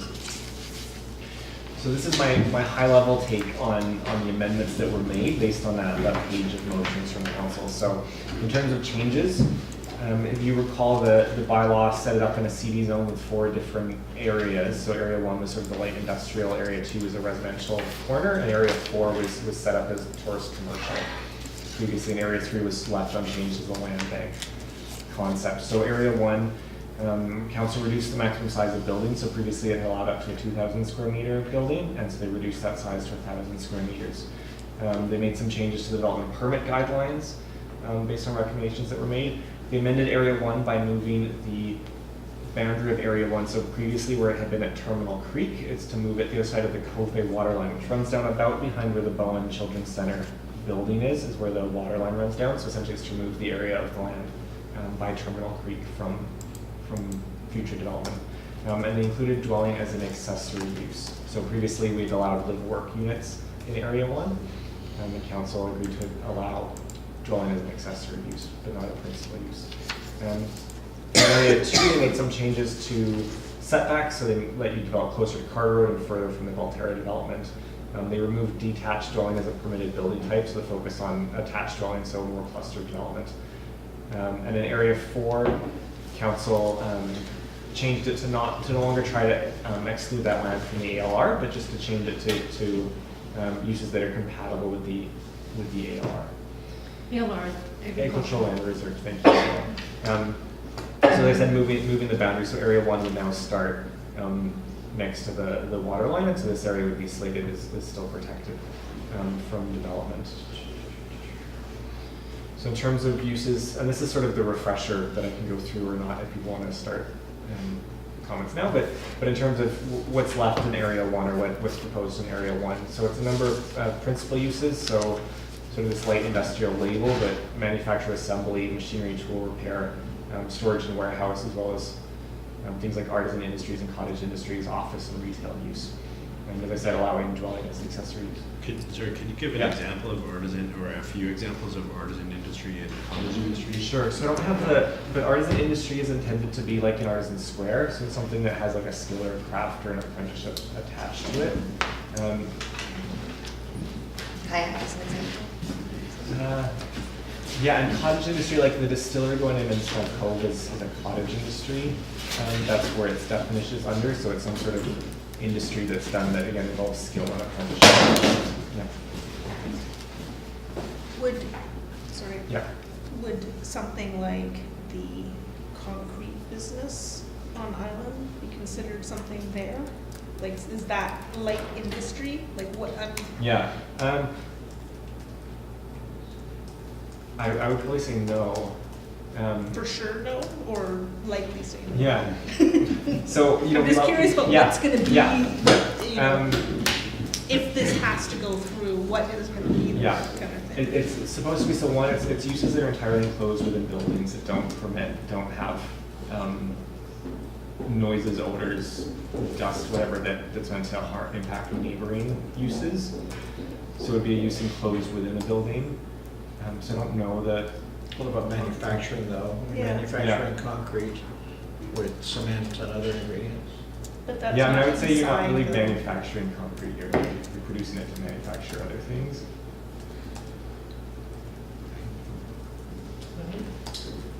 This is something I haven't got clarity on either, because the council, this came up for discussion when we talked about residential.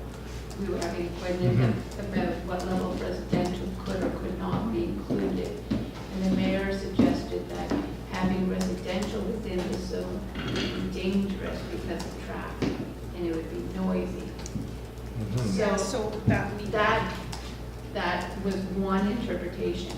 And then we had a meeting yesterday with the school board, the school district, and it was said that this would be light industrial. So I think that's why it's really important to look at the actual wording and think of that worst case scenario, because that's the reason why we can't have residential as a principal use, which would allow you to have co-ops, the multifamily and all that, is that it's too dangerous to have in that. But it's okay to have next to a school. Yeah, I mean, so in terms of it being, like light industrial is a term that does cover a wide range of stuff, and I would say it's fair to say that this, going light to heavy to dark industrial, this would be lighter in terms of it's allowing people to. No, I mean, you're talking about a scale. Yeah, like, it's like you go from like, I came from Kitimat where they have a smelter, right? So a smelter's heavy industry, right? Building like, goldsmith shop or something, like light industrial. Yeah. This is lighter in terms of it allows these like office use and retail use, artisan, cottage industries. Those sound very dangerous The though. work unit. Could you still have those type of uses under mixed use?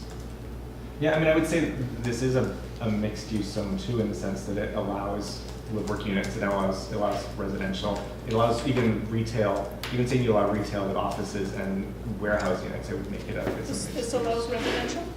So it allows residential as an accessory use, and it allows live work units as a principal. So use. accessory use means? Yeah, what does that mean? Yeah. So, accessory means it's secondary to, and in this zone specifically, we say that you can have residential use would be on the second story or above. And we say the amount of residential floor area in a building shall at no times exceed the amount of floor area for other non-residential permitted uses in any unit. And we have a 12-meter height. So you'd say like if somebody actually wanted to build the biggest building we permit. So we permit up to 1,000 square meter building, which is slightly larger than the pub. So for reference, half of that could be residential. Probably you would say that that's an accessory use. Oh, I see. Are you talking about the footprint? No, the pub or the floor area. Floor area. Of Which the new is pub or a- both of them The new together? pub. The new pub. and how many floors is that? The new pub, I think, is it 3.5? It sort of staggers up, but it's, yeah. Thanks. My other question that I saw raised in one of the comments, Yeah. the letters written in, is where is this actual evidence of need for Mhm. light industry on Bowen Island? Yeah. Like, Yeah. where is that coming from? It seems like it doesn't seem like it's coming from anywhere tangible other than a few people's minds. And I'm just curious where, like, has there been a study done? Was there a survey? Was something when that came up where, oh, we really need light industry, or we need this? Yeah, I mean, I'd say it came up, it came from the Mayor Standing Committee, right, made the recommendation, and probably came from their knowledge of contractors of trouble finding somewhere. Like if you look on our zoning map, and you say I'm a contractor wanting to set up a shop, there's not very many places that are available. As part of the suite of motions we had in the council meeting 2 weeks ago, one of them is to work with, I'm just going to try to find it here, to hold a meeting for island contractors and others interested in light industrial zoning. So, Anthony, but I've been asking around to really try and find out what is or needed. And the feedback that I've had from businesses, and I've tried to reach out mostly to construction and the trades, plumbers, electricians, and all that. What are the impediments? What do you need to grow business on the island? And the one thing is actually getting affordable staff. Right. And having somewhere for them to live. The second is really cheap warehousing of like garage size, like Right. 1,000 square feet where you can go and store your excess equipment.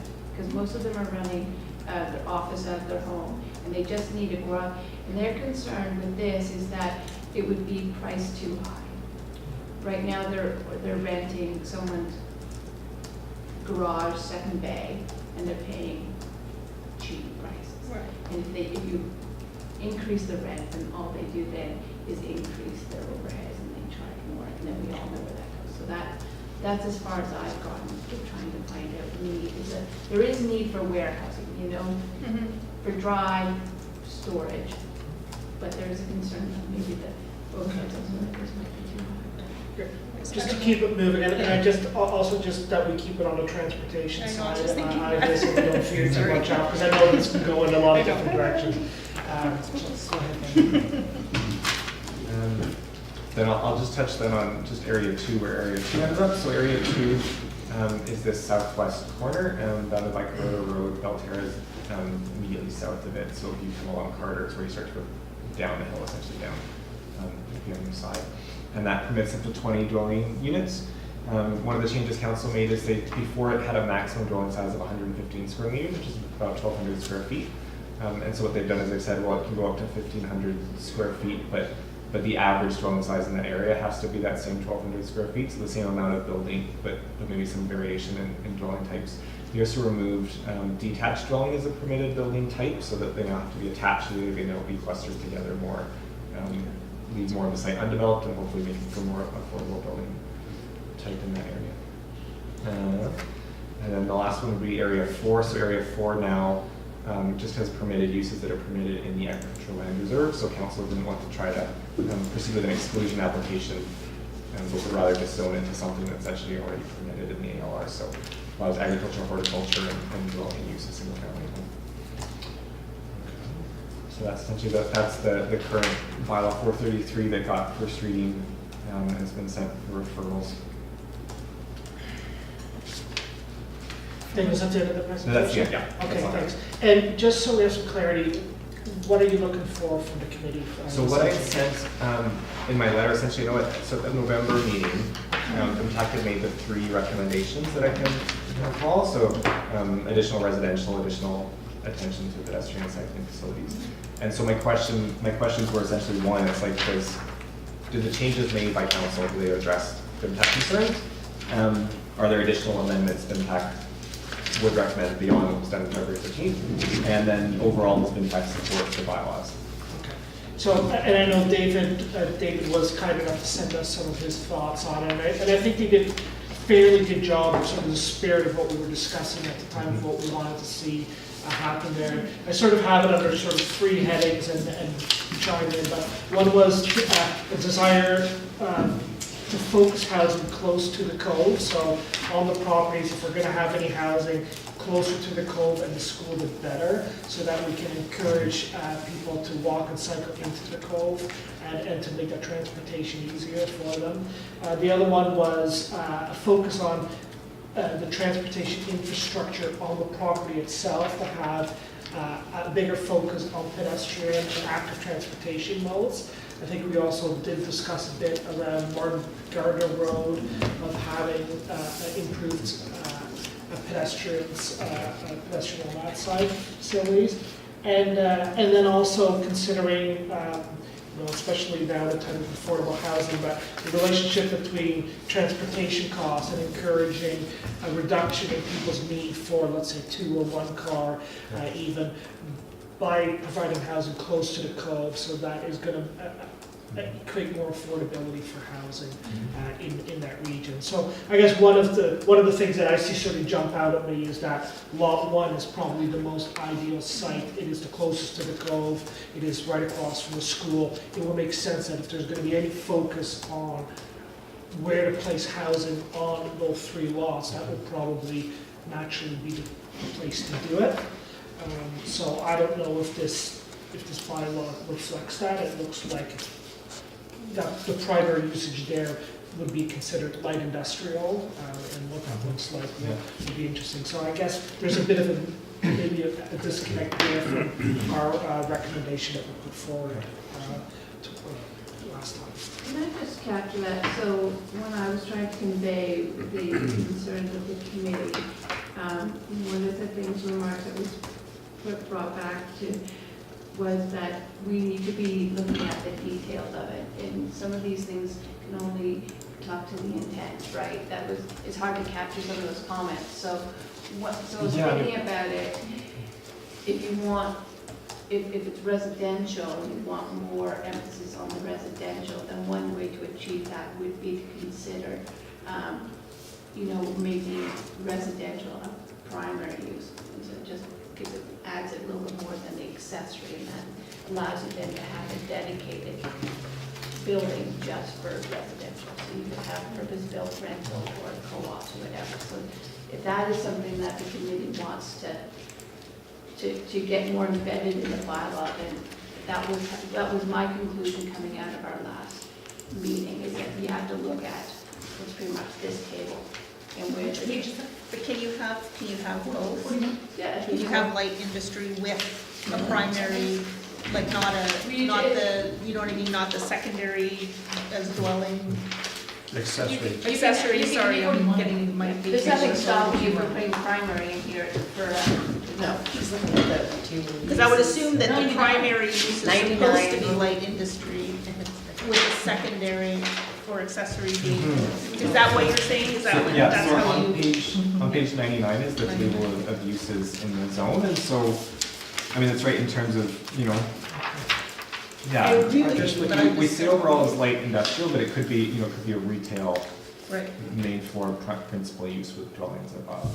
Yeah. Would be permitted in this zone, so light industrial doesn't necessarily just mean But how manufacturing. can we add to the bylaw the ability to have just standalone residential buildings as well as everything else?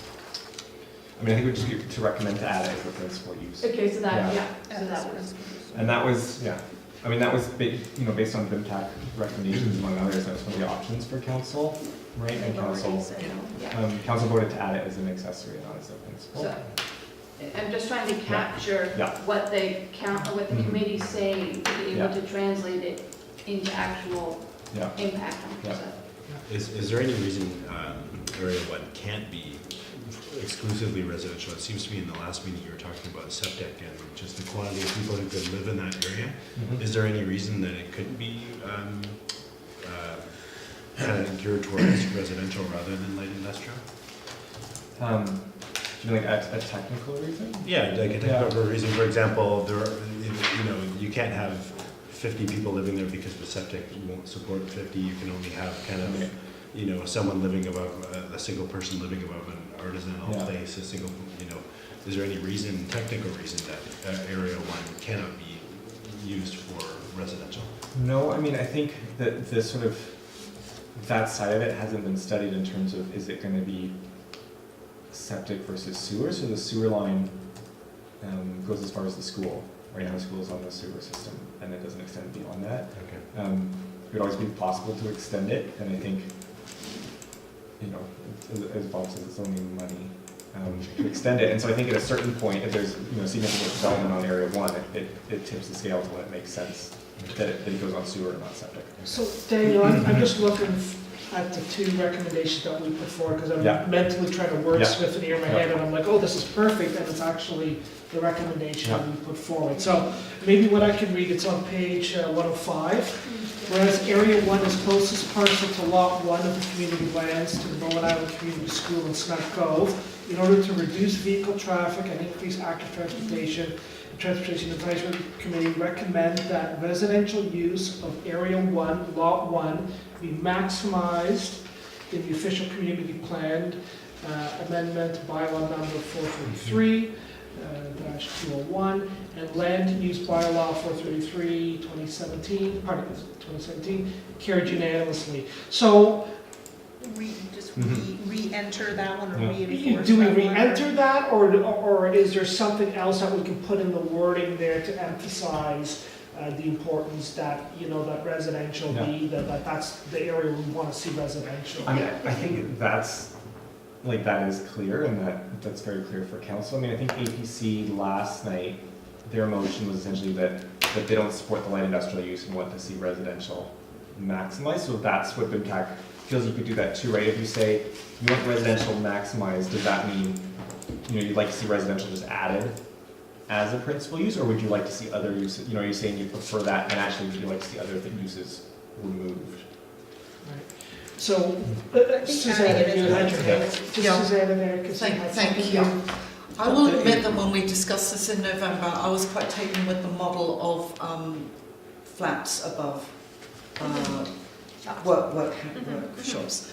I've changed my position now in the light of all of this material, and I'm really keen that we should very strongly push for residential use for Lot 1. I would suggest that we reiterate this motion on page 105 and add a rider to it, and we think that this can be achieved by adding the category dwelling to as one of the principal uses. So, and Or consider. changing it from accessory to principal. Yeah. Is that right? Yes. These are the right words? Would that achieve what we want to Can I achieve? just ask about accessory, because I do like the idea for this, I'll be honest, I do like the fact that this would be a site where you could have mix. Yeah. Like you could- Sure. Taking accessory out, does that remove the ability to have like the stores or the artisan stuff on the bottom and then have it on the Like top? if dwelling and retail were both principal uses, you could have a building that's just retail, you could have a building that's just houses, And right? mix. You could Maximally mix those at flexible, the same yeah. time. I think that would. So that actually I think- gives I think more that would- flexibility. Yeah, I think that would give. So I think just adding it in as a principal use, adding dwelling. So not taking away anything No. else, but adding that in. And council consider adding residential use as a primary use? Well, I Would think that be a right? Susanna said dwelling. Is there a difference between? Well, I'm just using the word on page 99. Yeah, council motions have been residential, and then in our actual land use bylaw, we say dwelling. What do you Want to recommend? do slash? Yeah. Residential, I think, is Residential fine, and then I just, council just made the residential converted. motion, then I converted, Did you get that stuff? No. Okay, so, I suggest that we reiterate our motion. yeah, because the motion looks great, and basically, It's well with the crafted. addition that Susanna recommended of council consider and Add dwelling as a Adding principal. Dwelling as a principal use. residential dwelling as principal use. So that that council considers adding residential as a primary use. Principal or primary, Daniel? Principal. Oh, Principal. I'm confused because Daniel, you said last night APC supported. Yeah. But that you've got in this feedback that emerged that APC supports the proposed use of light industrial. Yeah, so that was from their November meeting. Okay, and then they've since changed Yeah. last night, they've Yeah. changed their position? Yeah. okay. Okay. They changed their position, sorry, Sounds from like that's- From residential. supporting light industrial To to supporting residential. residential in that area. And then there was another, EDC also supports strongly Well, light that's- industrial. So all of the, all of the things in the council Elsewhere. report are essentially what I brought to that February 13th Okay. meeting, and so this is now my second go around, so I've been to APC and then you, and then I've got the rest scheduled over the next. Okay, one. got it. So you don't have any other updates? I don't have any other updates. Okay. So we have a motion? Oh, So can Yes. we, yeah, maybe can I Steph second, can, can I second? yeah, maybe Steph can read it out and then we Yeah, let's can, read it. we can. The motion on page 105, do you want to hear, you don't need to hear that again? Yeah, that's No, we fine. don't need to. And the council consider adding residential as a principal use. So that would be tacked at the end. Second that motion. Moved.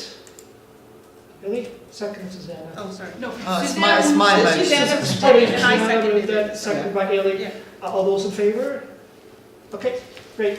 I think I'm just gonna abstain because we're a neighbor. Because you- Yes, and Stakeholder. really asked us to- Okay, One abstention.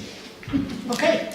Daniel, is that what you needed or? Yeah, the other one that I had flagged, so as Melanie said, the motions from DIMTAC about pedestrian and, prioritize active modes of transportation, including pedestrian, cycling, and cycling paths. So that I didn't bring to council with specific recommendations, because generally we capture that either through the subdivision, through sort of separate agreements, or through the development permit process. But I was just sort of looking at it and thinking, okay, one other change that BIMTAC could consider is on page 101, the off-street parking requirements. So what we've proposed for area 1 is essentially our standard, which is 1 parking space per unit. And I know that in some places in the code, for some developments, we've lowered that. And I don't know if BIMTAC would like I to see. see that as saying we want this in more residential and pedestrian Yeah. friendly. I think that would follow to say you would Okay. recommend reducing the parking Okay, requirements. good. So can, and I take it most of us in the committee would be in favor of adding such an amendment, okay? So that's on 101 there.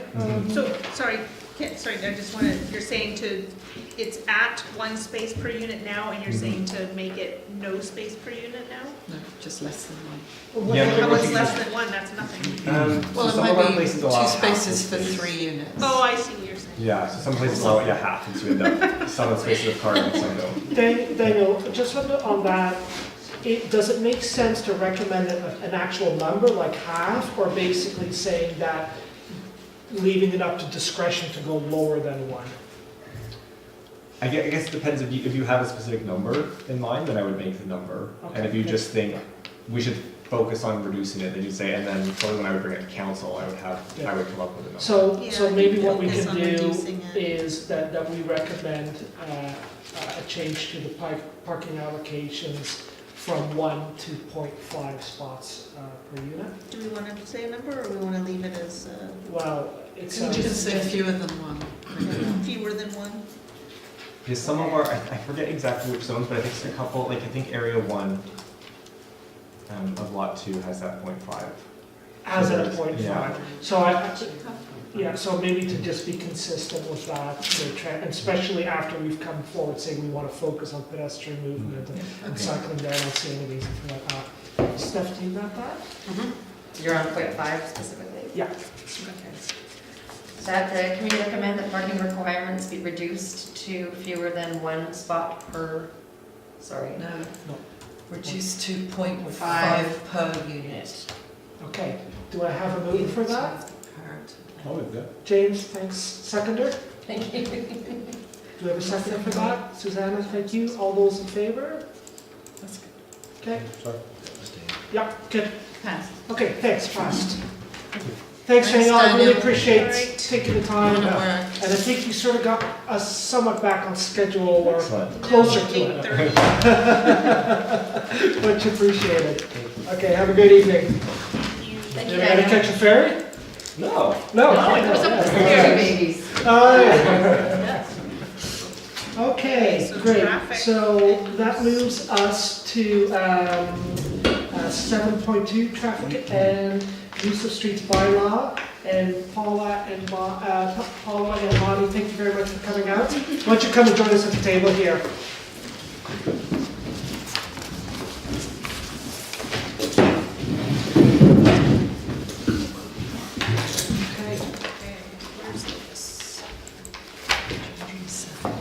But Fanny, can I ask you to lead us on this? Do you know which parts of this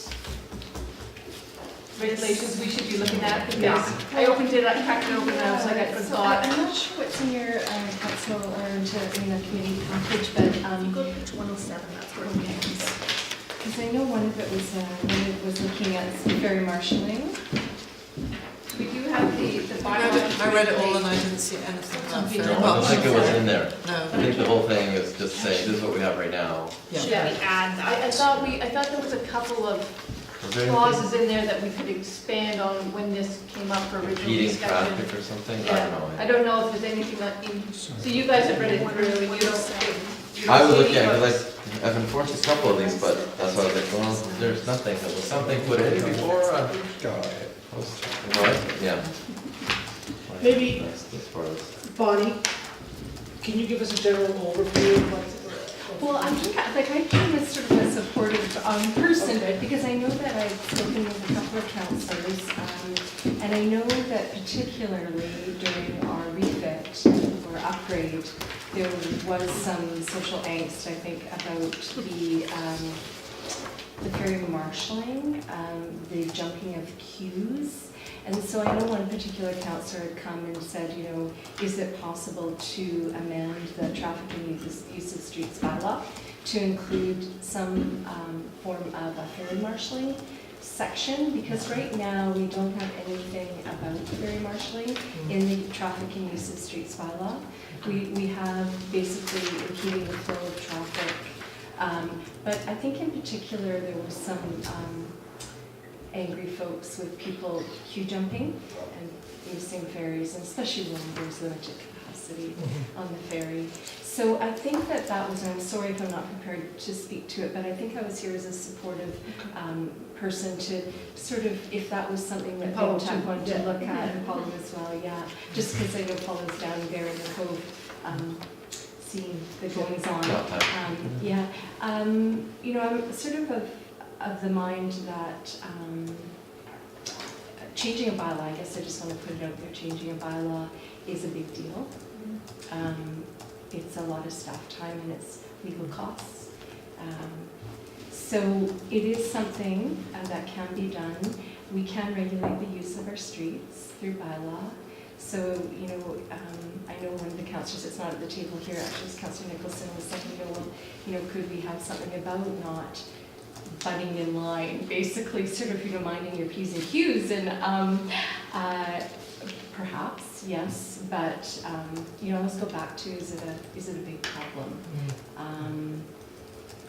And would not filling in spaces, per se, would that then cause maybe more congestion up the hill by the school? Or would it maybe make the lines longer and people would come and think they're going to miss the ferry and go home when in fact there were spaces down below? So it could cause some other problems. I'm just curious about, this is my only inquiry with this whole thing. So when you're talking about this, it's enforceable by a bylaw or by the police?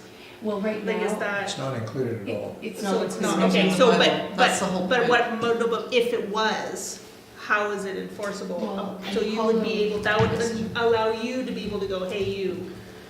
Yes, Okay, we can okay. enforce, we can assist in enforcing any bylaws, but Right. again, it goes in our priority list as far as criminal Right. code, other Yes. statutes, and then, Well, I just didn't know if it was Bylaws. like right there with the, you know, the Yeah, we dogs have- are we can loose bylaw, or this kind, you know, if Could we there's. add it to criminal code? Yeah, exactly. No, I just mean, I just shouldn't be, like, who do this we meeting's call, really going off. right? No, I'm just meaning, like, is this something that you can help Thanks, with? James, That's what I was for trying that to. if primarily if it's a safety thing, then we kind of up it to being a priority, right? And sometimes I've seen, people parking there, to go for coffee. I literally wait to make sure that people are now forced to go against, the regular traffic, not against flow, but you know what I mean, change their route to go around it. And that kind of is a bit of a safety thing because it's already pretty tight down there. We've got people coming and going, so I wait till the ferry leaves and I say, okay, this clearly person was not even intending to do the ferry. Then I issue a bylaw. But that's still pushing it. I mean, it's not number one priority thing, but it's obvious, like right in front of me. I can't avoid it. Not do anything about it. And so if it's a safety thing, then we can assist. Deal with it, right? Okay. So this is not particularly to deal with safety aspects of it. It's more to deal with maybe potentially a problem that's gone now with a bigger ferry, that it's not going to be as big of a deal. I mean, just my major concern on this, and is that this obviously is going to take staff resources, or it's going to pull away from some other bylaw enforcement, and that would be my main concern about taking something on.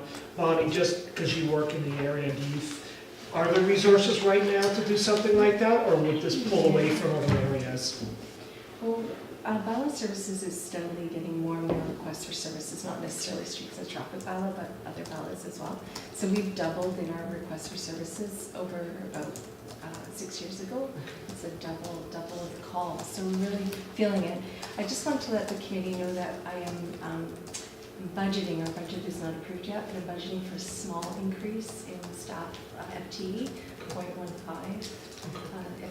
FTE start small, and that would be primarily for somebody, as per our island survey, people were saying, some people said they wanted more patrols in the cove, so for parking and those sort of issues. And so the person that we would hire would do patrols in the cove. I would have them working maybe 3.5 hours on Saturday, 3.5 on Sunday, in the busy times, the warmer months, summer, and doing patrols of beaches and stuff like that. But they'd also be able to sort of be in the cove, to be sort of the community ambassador and maybe educate, because we don't have flaggers all the time, but somebody that could do some education at the same time.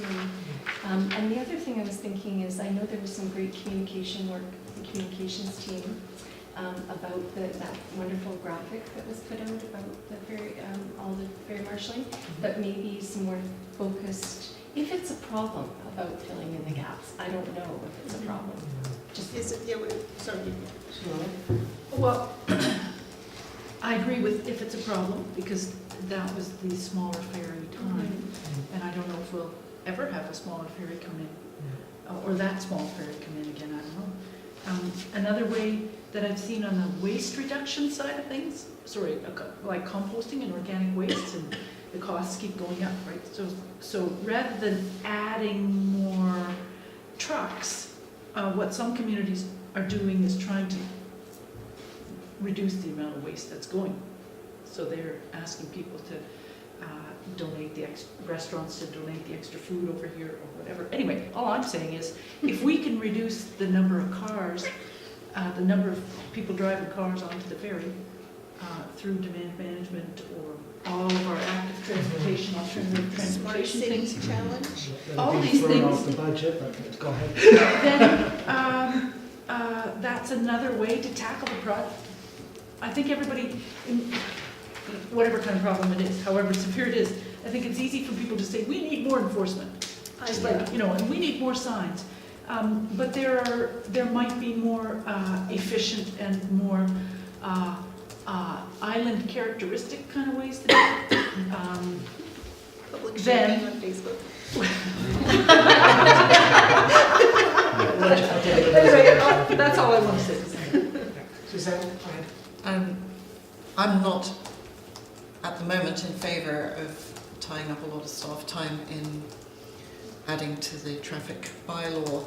And one reason is, I think if one of the concerns is line jumping, that just happens in the moment when it happens. I don't see, you'd have to actually have a bylaw officer or RCMP officer right there at that actual moment, and that's very unlikely to happen. But I would like to have a feeling of, do we think it's Bowen people who are line jumping, or do we think it's tourists? Because the most times I've seen it, it's been tourists who are being stupid and who then get surrounded on the ferry by angry tourists. they'll probably never come back again. But anyway, they get thoroughly shamed after the event, and they might have bumped somebody off the end of the line, of course, who was perfectly properly lining up.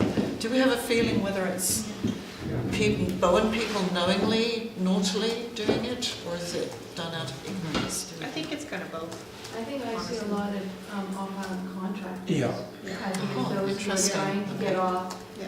they don't want to wait. Yeah.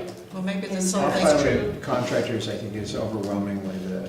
Well, maybe then that tells us they get the 4-something ferry, the 5-something ferry. Maybe that's when we need some presence there on working days to stop that happening. But is it an offence?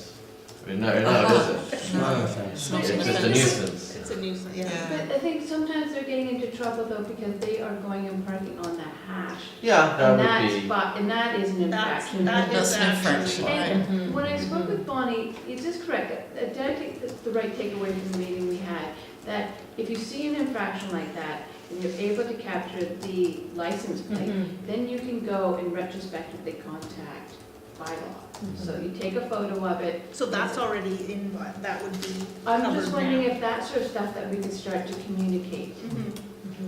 Is Yes. that, I mean, Double why check. does that sit with you if we were to communicate that strategy? And, because what I don't like is the public shaming on Facebook. I get really uncomfortable with that. But if there was some means where we can empower citizens to say, they've seen something, someone's parking contrary to this already what we have, that they could do a photo. So Steph, just for a bit of clarity, are we being asked whether we as a committee think it is appropriate to add ferry marshalling into our bylaw?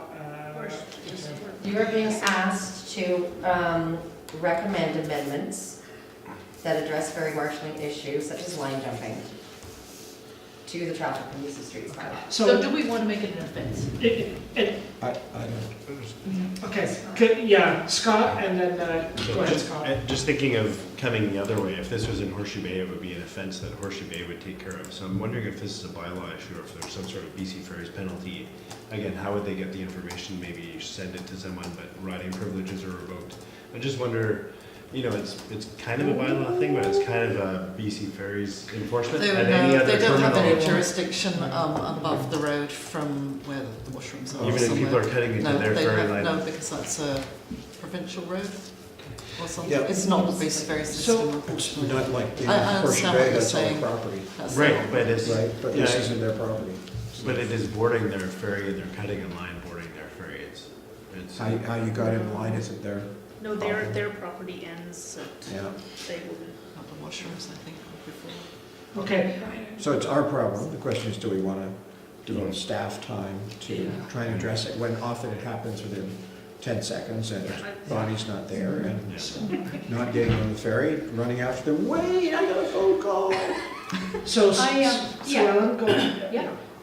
I'm just thinking that there is another alternative too, besides adding it to, as a infraction in our bylaw, our municipal bylaw, and that is that what you referred to earlier is that there's now, BC Ferries now has a terminal planning group, and so it's kind of a new group, and they're going around talking to communities, and they're taking more of a community planning approach. So they are starting to talk about ferry marshalling beyond their properties in other communities. It's true, they are. In Sue Ellen, other yeah. communities, Yeah, and they so when they get here, it may be something that we can engage and work with them, and obviously with other stakeholders and partners to, rather than building our own expensive bylaw. Yeah. You know, so my proposal would be to wait for that. Okay, can I throw something by the committee really quickly here? And this is very rough, so please, I'm just sort of putting it all together. That BIMTAC does not support the inclusion in our bylaw. Use of streets. Use of streets. Amendment. Of ferry marshalling as safety safety concerns are currently being dealt with by the RCMP, if there are any safety concerns as far as pedestrians and people driving over people. And we have the ability to currently enforce our crosshatched areas on Bowen Trunk, on the road. So, I mean, I don't, you know, to me it would be, we can already enforce that if we need to, and the safety is already being dealt with. So, and I see a big concern in adding this, because the minute we start adding ferry marshalling to there, you're gonna be getting 1,000,001 phone calls of all people, hey, why aren't you doing this, why aren't you doing that? And I can see that taken away from a lot of other areas, especially with only point something extra. I don't see a huge uptake in staff. Mr. Chairman, do you want to Yeah. add some language around Sue Ellen's proposal, though, to engage with BC Ferries, whatever it's called, the away team? Yeah. Have you been looking at my stickers? No, just kidding. That would be, and to bring up ferry marshalling concerns, With the terminal the operation, BC terminals Ferries terminal planning. operations, yeah. terminal, So do we terminal, do that through Yeah. with future terminal planning meetings. Okay. Yep. And then, so I'm gonna say like a FinTech representative, or we'll just figure that? I can take that to FAC and we can take that to BC Ferries at our May meeting. Do you want to include it in this resolution here? You can make it a whereas. I'm not sure it needs to be in the resolution. No, just leave it as an action It's item. an action And item. then, Yeah. and then we'll see, yeah. Because it doesn't have to go to council. Steph, are you ready to read that one back? Whereas the committee does not support the inclusion of ferry marshalling amendments to the traffic and use of streets bylaw number blah, blah, blah, blah, blah. Safety concerns are currently being dealt with by the RCMP, and we have the ability to enforce encroachment on crosshatched areas of Bowen Island Trunk Road. Sounds good to We'll me. probably Do you have a- Safety concerns are dealt with by the RCMP. I mean, we're not really focused on anything, but Yeah. we're always, Yeah, cool. I say under the jurisdiction of. oh, yeah, I mean, Yeah. we share that little bylaw, because there are some bylaws for safety, Yeah. but we definitely share the responsibility, but yeah, I think that's fine. Okay. Just on the side as well, something that assists is I'm sure this committee's talked about is the line painting of the hatch marks. If it would be done twice a year, it would make it. Oh, yes. And we recommend. So, just because there, again, if you say tourist or Yes. the bad weather, it just, they're obviously doing it. I know that we currently had one with the Brinks truck situation, which that has been remedied. Now they know that, because they were following the policy of the BC Ferries, and I kind of pulled everybody together and said, what policy? BC Ferries property policy, not ours. So then they got it, oh, sorry, and they know, they just follow our rules. Just for wording on that, just because we don't right now have a cost implication of what it costs to paint the lines. Get Nancy to do it. What's that? Get Nancy to do it. Maybe we can prevent this from Bonnie. Bonnie can be out there painting the lines. Great. Get that. And see what we can How about So that you the can committee request staff to provide information about the financial implications of painting the cross-hatching twice a year. Or just have her consider painting it Yeah. twice a year, and then if it's if it's $1 million, then they'll That's say. that's simple. I was originally thinking consider, Okay. and then Was keep it- it I hear Public Works has an extra 30K slots. Yeah. Yeah, Wasn't there something Like about a new paint being used? That because the reason the paint would last goes longer? away is Okay. because it's a specific paint that's environmentally okay and Okay, stuff. so, yeah, we'll. Anyways, that's something. You just got that. Did we vote? Have we voted on any of this yet? Is it all one? No. It's all one. Okay, Okay. so maybe we can have a final reading one more time, Steph, and then we'll vote on it. Does not support the inclusion of ferry marshalling amendments to the bylaw as safety concerns are in the jurisdiction of the RCMP, and Bowen Island municipality has the ability to enforce encroachment on crosshatched areas of Bowen Island Trunk Road, and that the committee recommend that council consider directing staff to paint the lines twice a year. Cross-hatching. Paint the cross-hatching twice a year. Or use better It's paint. often a matter of temperature, so Yeah. with the painting, but you know, if the weather was cooperative, it could be perhaps May and September. Yeah. Great, okay, so, actually, just before you go, so can I have a mover? Yep, can I have a mover for that motion? Neely, a seconder? James, thank you, all those in favor? Thank you very much, appreciate you coming out, good evening. Yeah. It's like Brandon station in here. Yeah. Okay, so that moves us on to business arising from minutes. Water taxi signage. Ellen. Yes, he would like more. Okay. Now, the way it was left was, we should ask him whether he wants it before we explore options for the signage, right? That was sort of where it was left at. So I said I would ask him whether he would like extra signage or extra advertising, and he said yes. So now, I don't know if it can be a sign, if it can be a sandwich board, if it can be whatever. So those, now we need to explore what is allowed perhaps in the space. So before I go to you, just for clarification, who is going to be paying for the sign? Well, exactly. Okay, so That's what I'm saying, because I think that it was proposed that the municipality would be paying for additional signage. Wasn't that how it was? Because somebody said, because I don't think it was I think Mike, it was or more- maybe it was Mike would do it, but the location. where could it go Yeah. legally? That I was think he's probably got to pay for it. Yeah, so if he He pays can't for pay it, for it. okay. But hold on, But would it be where? just for his business though?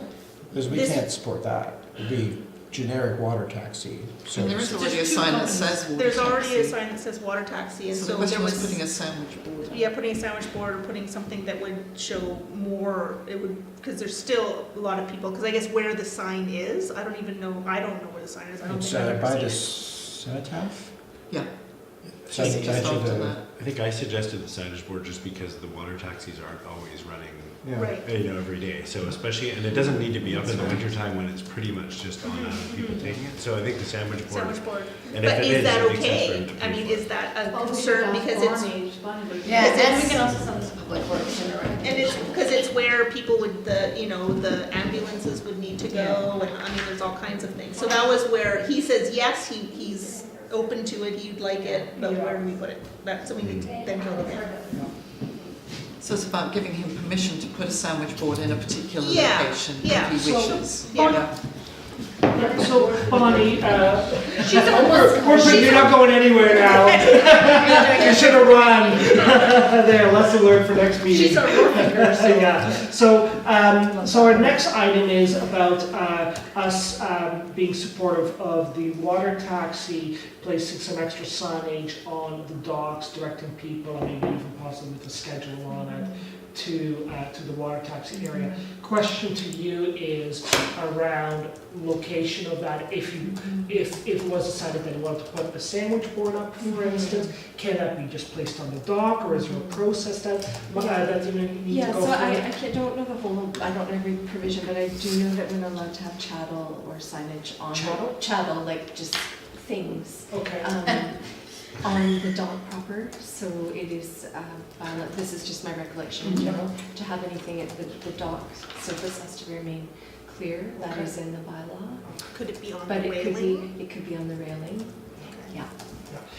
Now, We can do that. okay, now I'm just thinking of process-wise, does it make sense for the operator in this case to approach the muni asking, listen, we would like to put a sign up, here are some areas we'd like to, can we do this? Instead of us sort of, because we're going to him and saying, do you want a sign? Yeah, of course I want signage, who wouldn't, right? And then we're trying to figure out where he wants it and all that. Does it maybe make a bit more sense to go back to the operator and say, listen, our committee is supportive of this, with Bonnie's input, it's probably not gonna be a sandwich board on the dock, because there's some issues with that, which I totally understand, especially with the ambulance going in and out of there. If you are interested, would you approach would it be the municipality, or would it be our committee? Would you talk to Bonnie? Communications. Would he provide the Who would sign he and you go put to? it up, or like how does Who that? would he go to ask for permission to put up a sign that he, directing people to tax? I mean, he could start with me just because we're the Wharfingers, the bylaw officers are Wharfingers, and we manage the use of the dock. So I would probably, when I got the ask, I would probably ask Kathy. Yeah. I think she would probably say that it would be under the jurisdiction or the purview of the Wharfinger.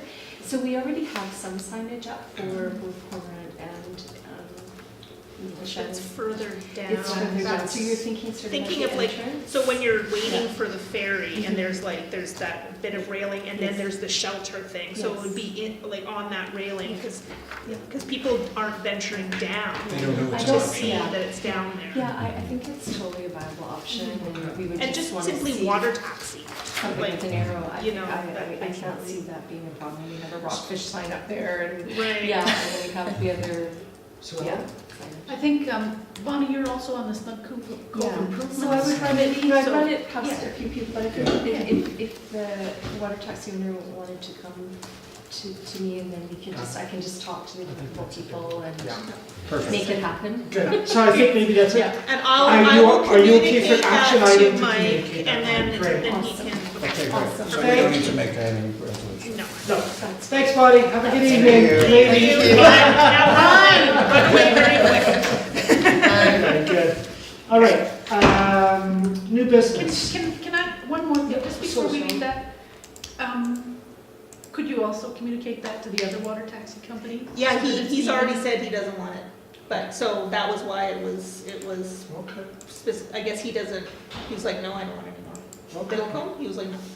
So, I mean. All right, as long as Would he Well, have that's what Okay, David sorry, I missed a said. meeting. So, Yeah. yeah, that was what David said, that he had, I guess he had no interest. Now, okay, we're good with that. So moving on to new business. Now, 9.1, and Steph, you can give me some advice on this one because Emma has left. This is just an update, I think. Is this something that we may be better off moving on to the next meeting? I Where would Emma suggest can, that, Yes. because I think there's another component to it Okay. now, and there's discussion from the Snug Cove working group that we try to find right. a partnership, so I think it's a 10, 20 minute discussion, so Okay. I would suggest anyways. Is everybody okay with that? Yes. Moving that to the next meeting? Okay, so we'll do that. We'll table that one. We're gonna table 9.2, I think. That was just an information item, so Yeah. that's done. 9.3, smart cities. Anything on that? You have 10 minutes on that. I'm just gonna make it 3. So, Okay. for those who are inclined, I sent around, an update of where we are. We've got a little working group going, if that were us. Who's on that? Who's on So that? we've got Mike Goda, we've got Richard Smith, and James and Tom Carfrey. And Tom Carfrey was the guy behind Golden Lift. So Right. what we've done is, we just brainstormed, and anybody, if anybody's got some ideas or anything, please just shoot them at us. Very okay? rich. So, but not now, like, but you can now, okay? It's just a quick one. Yes, I had to smile when I saw the word dashboard, when the point of this is to reduce the use of cars. Yes. But we're co-opting the word dashboard. Oh. Well, I thought you might want to use the word platform also, just because I've heard some people say, oh, there's dashboards for every dashboard. Anyway, but That is a that technical was just a. term for it. I think it's. Yeah. Also, I wanted to. Keep it. Anyway, we're working on it. Sue Ellen's saying it's a trigger word. Okay, it's a trick, but- And I also just wanted to bring up the point about by only measuring the greenhouse gases and things, how do the people who bicycle participate in this? How do the people, So and then- that's the neat thing with Yeah. using cow lines. So what you're Right. gonna do is, one way, you have to, one of the prerequisites was you have to do some base monitoring. So you sign up, one of the ways we can do this is you do a survey at the beginning, and you kind of map out what your transportation routines are. And as you start to use the app or this platform and you start to use other modes, it starts to track that. And every time you have a choice, say you want to go downtown, you can have a choice. You can take a motor car or you can take transit. And if you opt to take transit, then it will give you that credit. Oh, right, okay, this Okay, is the so whole it's- gamification side. All Yes, right. so it's being able to track what your different modes are. So if today you decide to take your car, then it gives you, that's how much CO2 you produce. If tomorrow you take transit, then. Okay. Or All I wanted to it's do tracking it. was suggest that there be an option for people, including kids, to take photos and submit them somewhere to this platform. Photos to, like, enjoying themselves, like, Doing all these things, Okay. all these alternatives, you know? excellent. Because I was just looking at, here's just one option. It fits in with the citizen science, like report when you see a whale or any of that kind of thing, but here's one, king tide pics, offer snapshot of future sea levels, so people can send in their photos, and what it does is it goes to a map. So these are two ideas that are kind of beyond the dashboard, and I just wanted to put them there. But if you go to something like this, then it takes, you know, possibly there's a way that we could get some kind of mapping of routes and things, and And you actually, know, that brings me up with since another, it's all digital anyway. there's another aspect to that, and thank you for reminding me, it's also being able to track issues. So if you come across like a sidewalk that hasn't been cleared or a pothole or something, there's a mechanism Tree to- down, yeah, over to your bike trail. report those sorts of things, so that's another one. Okay. Anyway, I just wanted to. So you're gonna continue working Yeah. with this subcommittee, and you'll report back I'd to like us to, on progress, or yes, if is there's that- a possibility for the next meeting, if we could move it up a little bit further in the agenda. And then we can have a bit more And 20 formal- minutes, because that will probably be the last meeting before it goes into submission, which is April Okay. 24th. So, please look out for in the next 2 to 3 weeks, a part of the components of this is you have to do a bit of public engagement. So we do a little bit of a social media push, I'm hoping to speak to the principal of the school, see if maybe we get kids involved, and also commuters. This principle? Also, on the Bowen, Peter's bus as well, we could get the commuters involved. We can comment pages or something, you know, as a community to get their input. Do you want to produce something that they can work on during the Yes. day and then hand in at the end of the day? Or just the trip in, you know, we're just looking for these one-line Okay. ideas, I think, at this point, so. And then I'll report back at the next time, and we do have 2 confirmed partners. We've got CalLines and we've got TransLink, hoping to touch base with BC Fairs and get them on board. And we'll just build up more community partners, like Caring Circle, and I'll be reaching out to EDC and all. Awesome. And Steph, you'll put that on the next agenda, Yes. 20 minutes? Yeah. Okay, so thanks Melanie for that. And we're taking off 9.4, and then that moves us to 10. Is there anything, Steph, that we need to deal with? Because this was information items. One is Bowen Island Municipal 2018 Island Survey. So there's these are just info items, but I always ask to have all the committees try to check that out. There wasn't a lot of a presentation because of the extensive public consultation that took place with the ITMP. But no, that's not true. Oh, okay. No, Oh. actually, there's a huge thing. Could we bring that back? Can we? Or Next everybody agenda. have a look at the comments, Okay, because there's a lot of useful information in there. so we'll move 10.1, we'll move that to our next, we'll table Well, that this for is just our next- info items, so we'll just make an agenda item next time, and I can Okay. take out those comments, include them in the package if you'd like. Yeah, there's a whole section in there as That would be well. great. Yeah. Okay, so I didn't And- have time to read I it, think so- there was another topic that wasn't included in it, that somebody There's remarked 3 on. that go I think together now, there there's the was that, census, so- and I think it comes back to when we're doing research things, we're trying to understand what's going on. There's census, the census data has useful information, the vital conversation has some information, 10.2 is, yeah. and 2018 Island Survey, like the 3 of them together, it'd be nice if somewhere we could always have links to it, maybe on the committee page, because I could see us having to go back to it when we've got. What was the second one? The census? The vital conversations. island conversation, vital conversations. of Okay, so Whole that's the next Community one on there. Foundation. Well, and there was your email, James, where you outlined some of those specific things about the census. Yeah, well, that was, And that was, so that's, because we didn't talk about it the last. That's why I'm just saying those Yeah. 3 together. Yeah. I Yeah. mean, maybe we don't need to talk about it specifically at the next one, but just always knowing that there's a wealth of information there Mhm. at times when we need to pull on data. Yeah. So, and if you notice that letter to MLA Bowen Law, that's where we have to start pulling stuff in when we have to. And UBCM will be coming up sooner than we think, and that's when we have to start drafting letters to ministers, so it's. So I can put those 3, I already have 2 of them on just the main committee's page, because it's probably not just this committee that would want access to it. The census information you're talking about, is that one of the pieces that Maureen sent around? It was this, we had this one on table 8.2 at the last meeting. Yeah.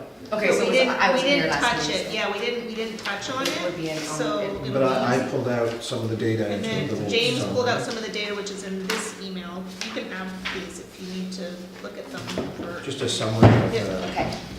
of the census, I'll do that. interpretation of the census data. And there was some brilliant data in there, I mean, especially for making ongoing decisions like on parking or Yeah. do we need more ferry space? Because some of the stats don't dovetail with conventional wisdom a lot of times, so Right. it's good to know. Then 10.3 is regular council meeting minutes excerpts, traffic calming, anything in that? So I just like to keep you guys abreast of what's going on in council. Yeah, so they're gonna do some calming. They're gonna explore some calming. They haven't chosen the method yet, because that was the whole Fuller. point. Following the refit, some calming is in order. Yes, exactly. This is over at Hood Point. Yeah. Okay, Right. so they're gonna look at some options. that we- Exploring. Exploring, Okay. okay. Good. Perfect. Okay, so I think that brings us to the end of our agenda. I'm like, I'm a The minute next- over. It's a bit amazing. Steph? I just said March 27th is our next meeting after that, but then I'm just pointing out it's spring break. Oh, I'm not gonna be here. I'm not gonna be here. You'll be here, you. Oh, yeah. okay. I am here, but Well, I will be Kind considered of already a bit of a quorum because if you're not here, well, I'm not a voter. yeah. So would somebody else be here to do minutes? Yeah, or- but then they're gonna. Yeah, should we then just do we- the April Yeah. 3rd? Can we do two, like April 3rd and then the last week in April? Is that too many in April? What do you think as far as? 'cause I'm I just don't know if suggesting there's April 3rd in conflicts. case there are people who would decide they wanna go away. It's a holiday for any, Yeah, for a lot I of think that's people, a so good idea. just throw it April 3rd. We don't deal with, Are- cause I'll be away for 2 I'm weeks seeing before that, you so on it. any last I'm minute seeing changes, head I'll be nodding, around. Scott. I'd Yeah. be I can do both dates. Okay, okay, April Melanie? 3rd, April 3rd. April 3rd, yeah. 3rd. Yeah, then I'm just gonna really stress that we will need to talk about the Smart Cities Challenge. Oh, right, because we're That should getting be very at the top close. of So, the agenda. Yeah. okay, all right. Very top. And that's Okay. great, actually. And there's no other council meetings on April the 3rd? I don't think You're the so. woman who can check. That's why I'm asking. Okay.